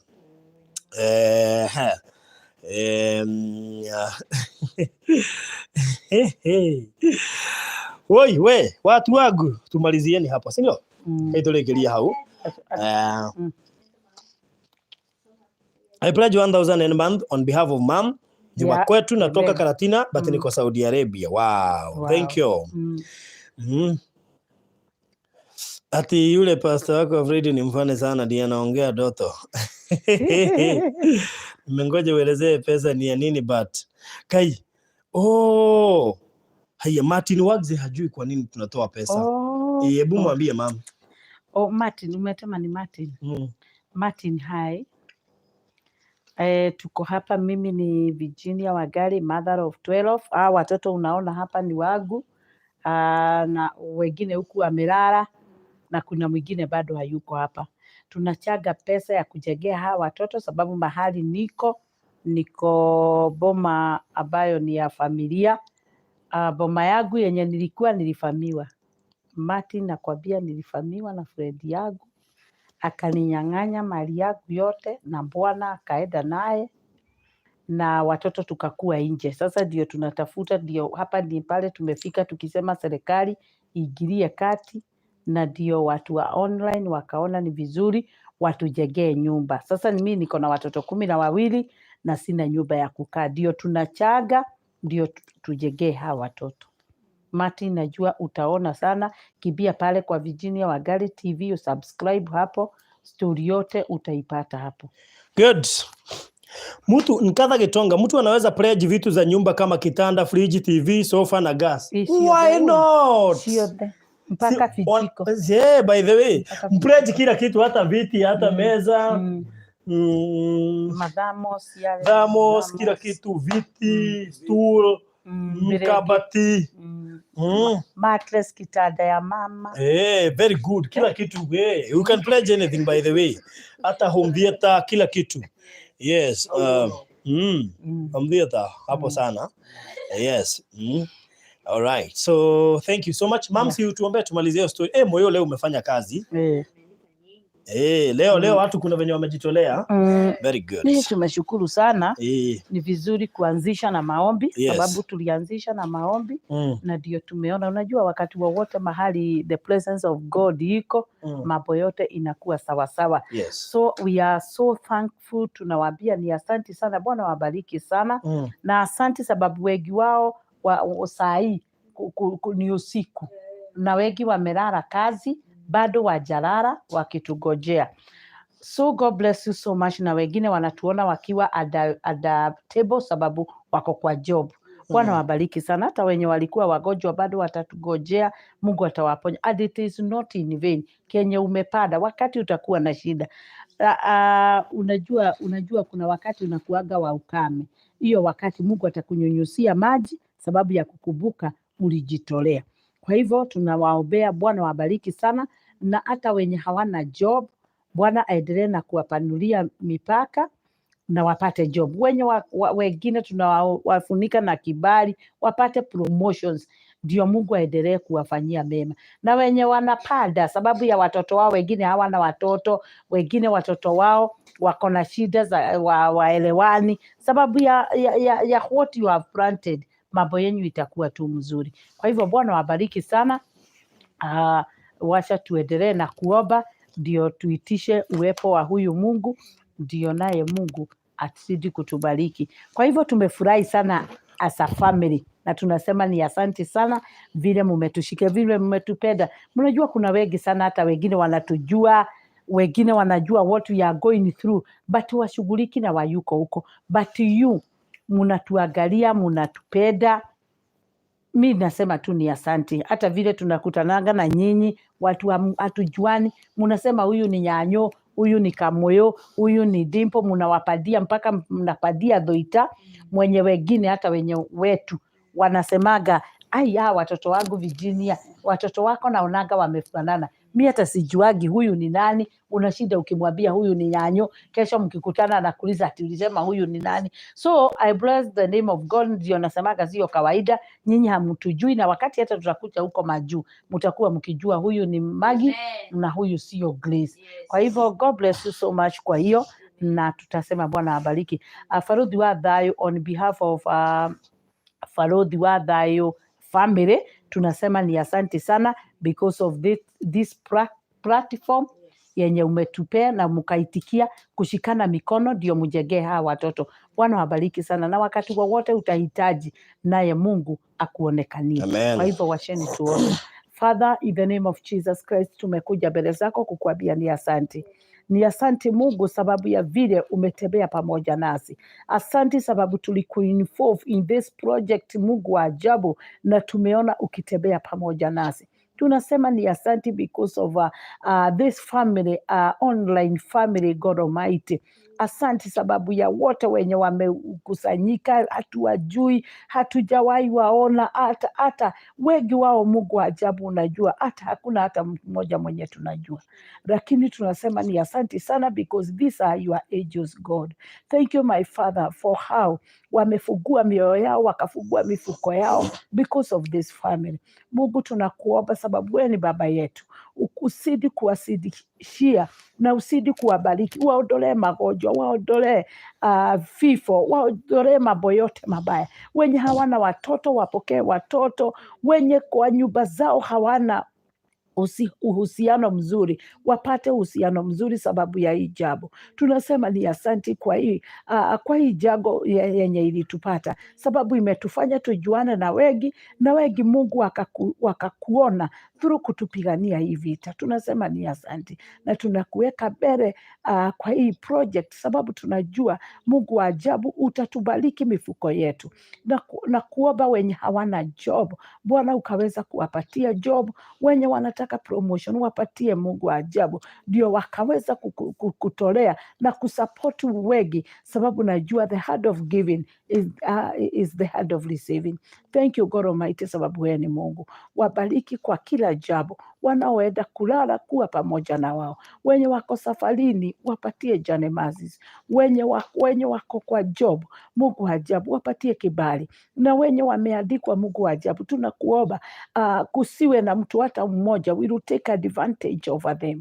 Tunakuomba sababu wewe ni baba yetu, na sisi kama Virginia family God Almighty tubariki na tukue na uhusiano mzuri. Tunajua kuna wakati mwingi umewahi bariki watu, na through kuwabariki na through kuwainua Mungu wa ajabu wakakuwa na ugomvi katikati yao, lakini tunakuomba hata wakati tuko chini tukue tuko pamoja. Wakati utatuinua tusiwahi kusahau, na tusiwahi sahau mahali umetutoa, sababu wewe ni Mungu. Kusiwe kiburi hata mmoja yenye itakuja kutufanya tuone kama na tukosee watu adabu. Thank you God Almighty, sababu najua tutaheshimu watu wote, mdogo na mkubwa, sababu wewe ni baba yetu. Asante Mungu wa ajabu. Tunakabidhi Farodhi wa Thayo na Davis mikononi mwako, wanapoenda Mungu wa ajabu tembea pamoja na wao, wasigire sababu wewe ni Mungu, na wakifika Jehova watakushukuru na kuambia ni asante. Kwa yao yote Mungu wa ajabu tumejikabidhi tu mikononi mwako. Tawara kwa kila jambo. In Jesus name God we pray and believe. Wote wenye wamepanda Mungu wa ajabu najua utawarudishia yes kwa mia, sababu wewe ni Mungu wa ajabu. Hakuna hata mmoja amepanda hatapokea, lakini najua watapokea, wengine utawapromote, wengine watapokea job. Kio chochote kenye wanakuomba watapokea, sababu wewe ni Mungu. Shine let their faces shine, put joy to their heart, sababu wewe ni Mungu.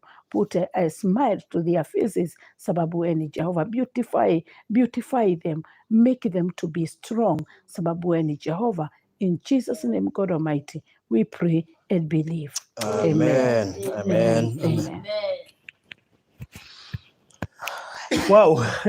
Anyway, tutafikisha hapo. Yes. labda maneno ya mwisho yatamkwa na Davis, he being the firstborn. Unajua I value firstborns kwa sababu najua wana nguvu ya watoto wengine kutajirika.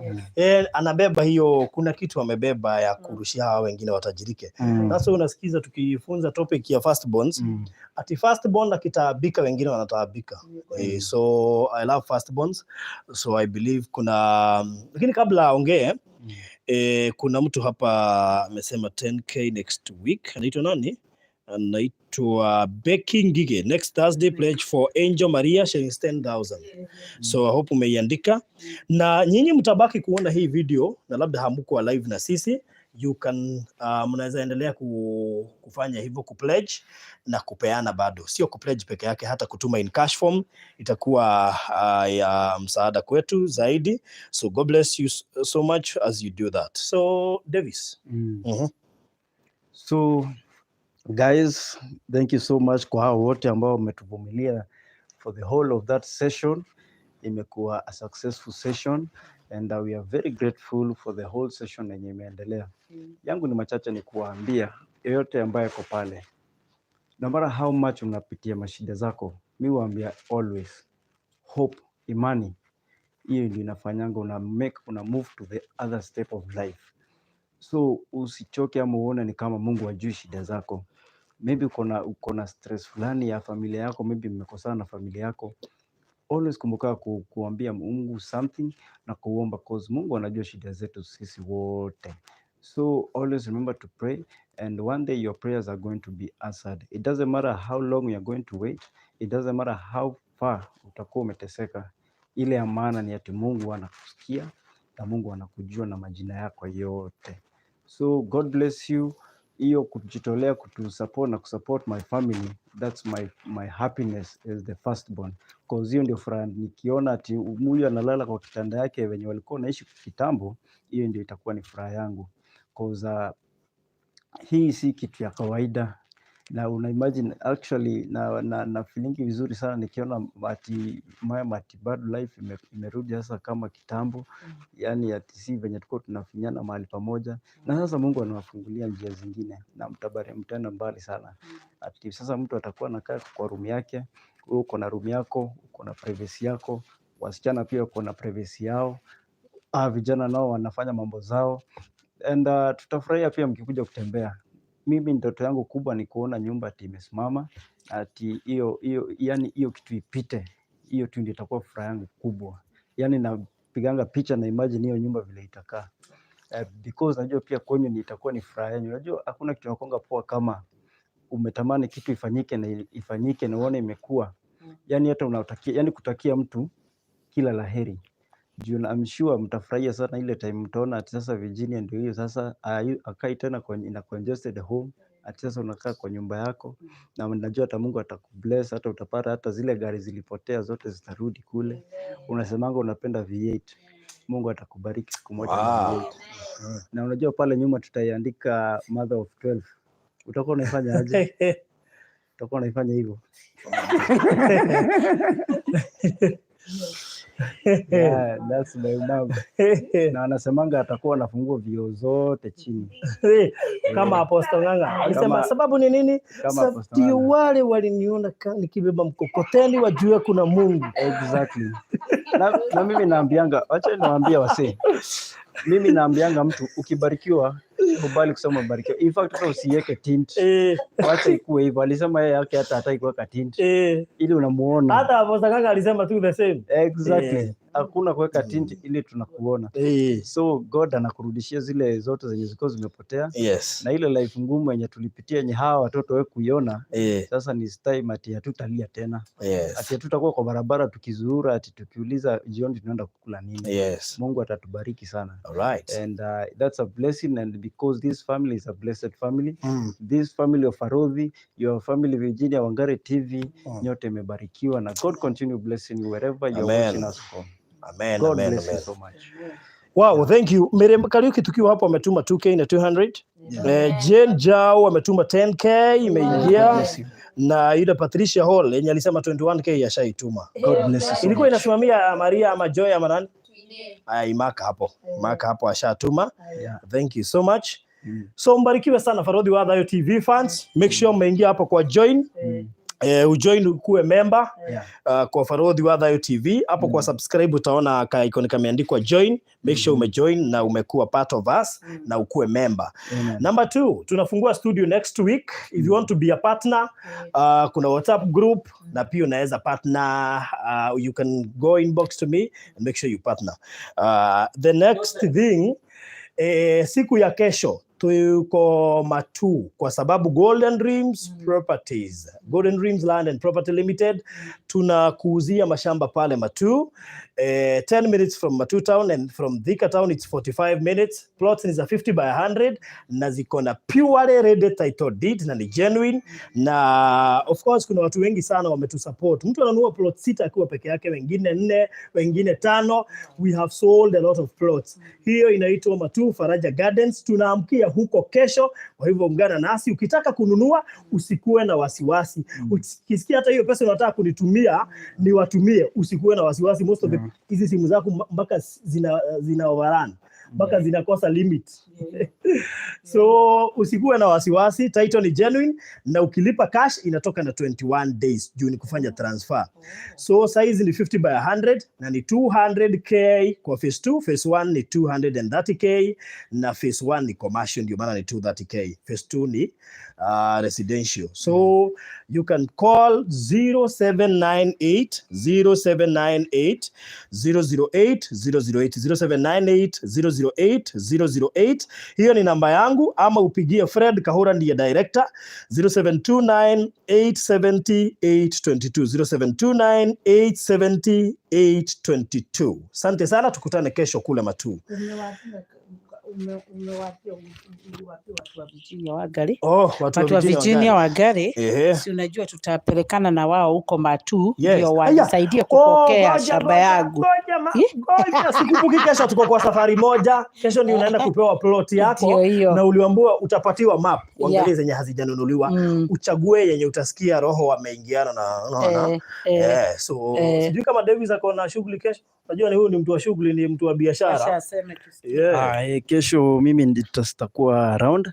Kesho nitakuwa Machakos mimi. Mimi mkienda Matu. Machakos tu. Mtaani Machakos, I think the same county. So kuna wasanii nitakuwa nikipeleka kule. Wow. So job iko poa. So we thank God. Alright. So tutakuwa bado pamoja kwa njia moja. Alright, thank you so much. Okay, tutakuwa na young blood. Mtakuwa na young blood. Tutakuwa na young blood. Lucia hawezi tufuata. Acha kutuambia kazi gani bana? Kazi gani? Si at least kesho utufuate bana. Na yeye huko. Na pia busy. Ole. Ne atogire leo ndo ile kampuni na mbona vile wa Kenya. Anaika kampuni moja. So anyway, alright. Kwa hivyo tutaenda na hao, ndio nilikuwa nataka niite watu wafupisha ndio waende wanisaidie kuchagua. Wow. By the way.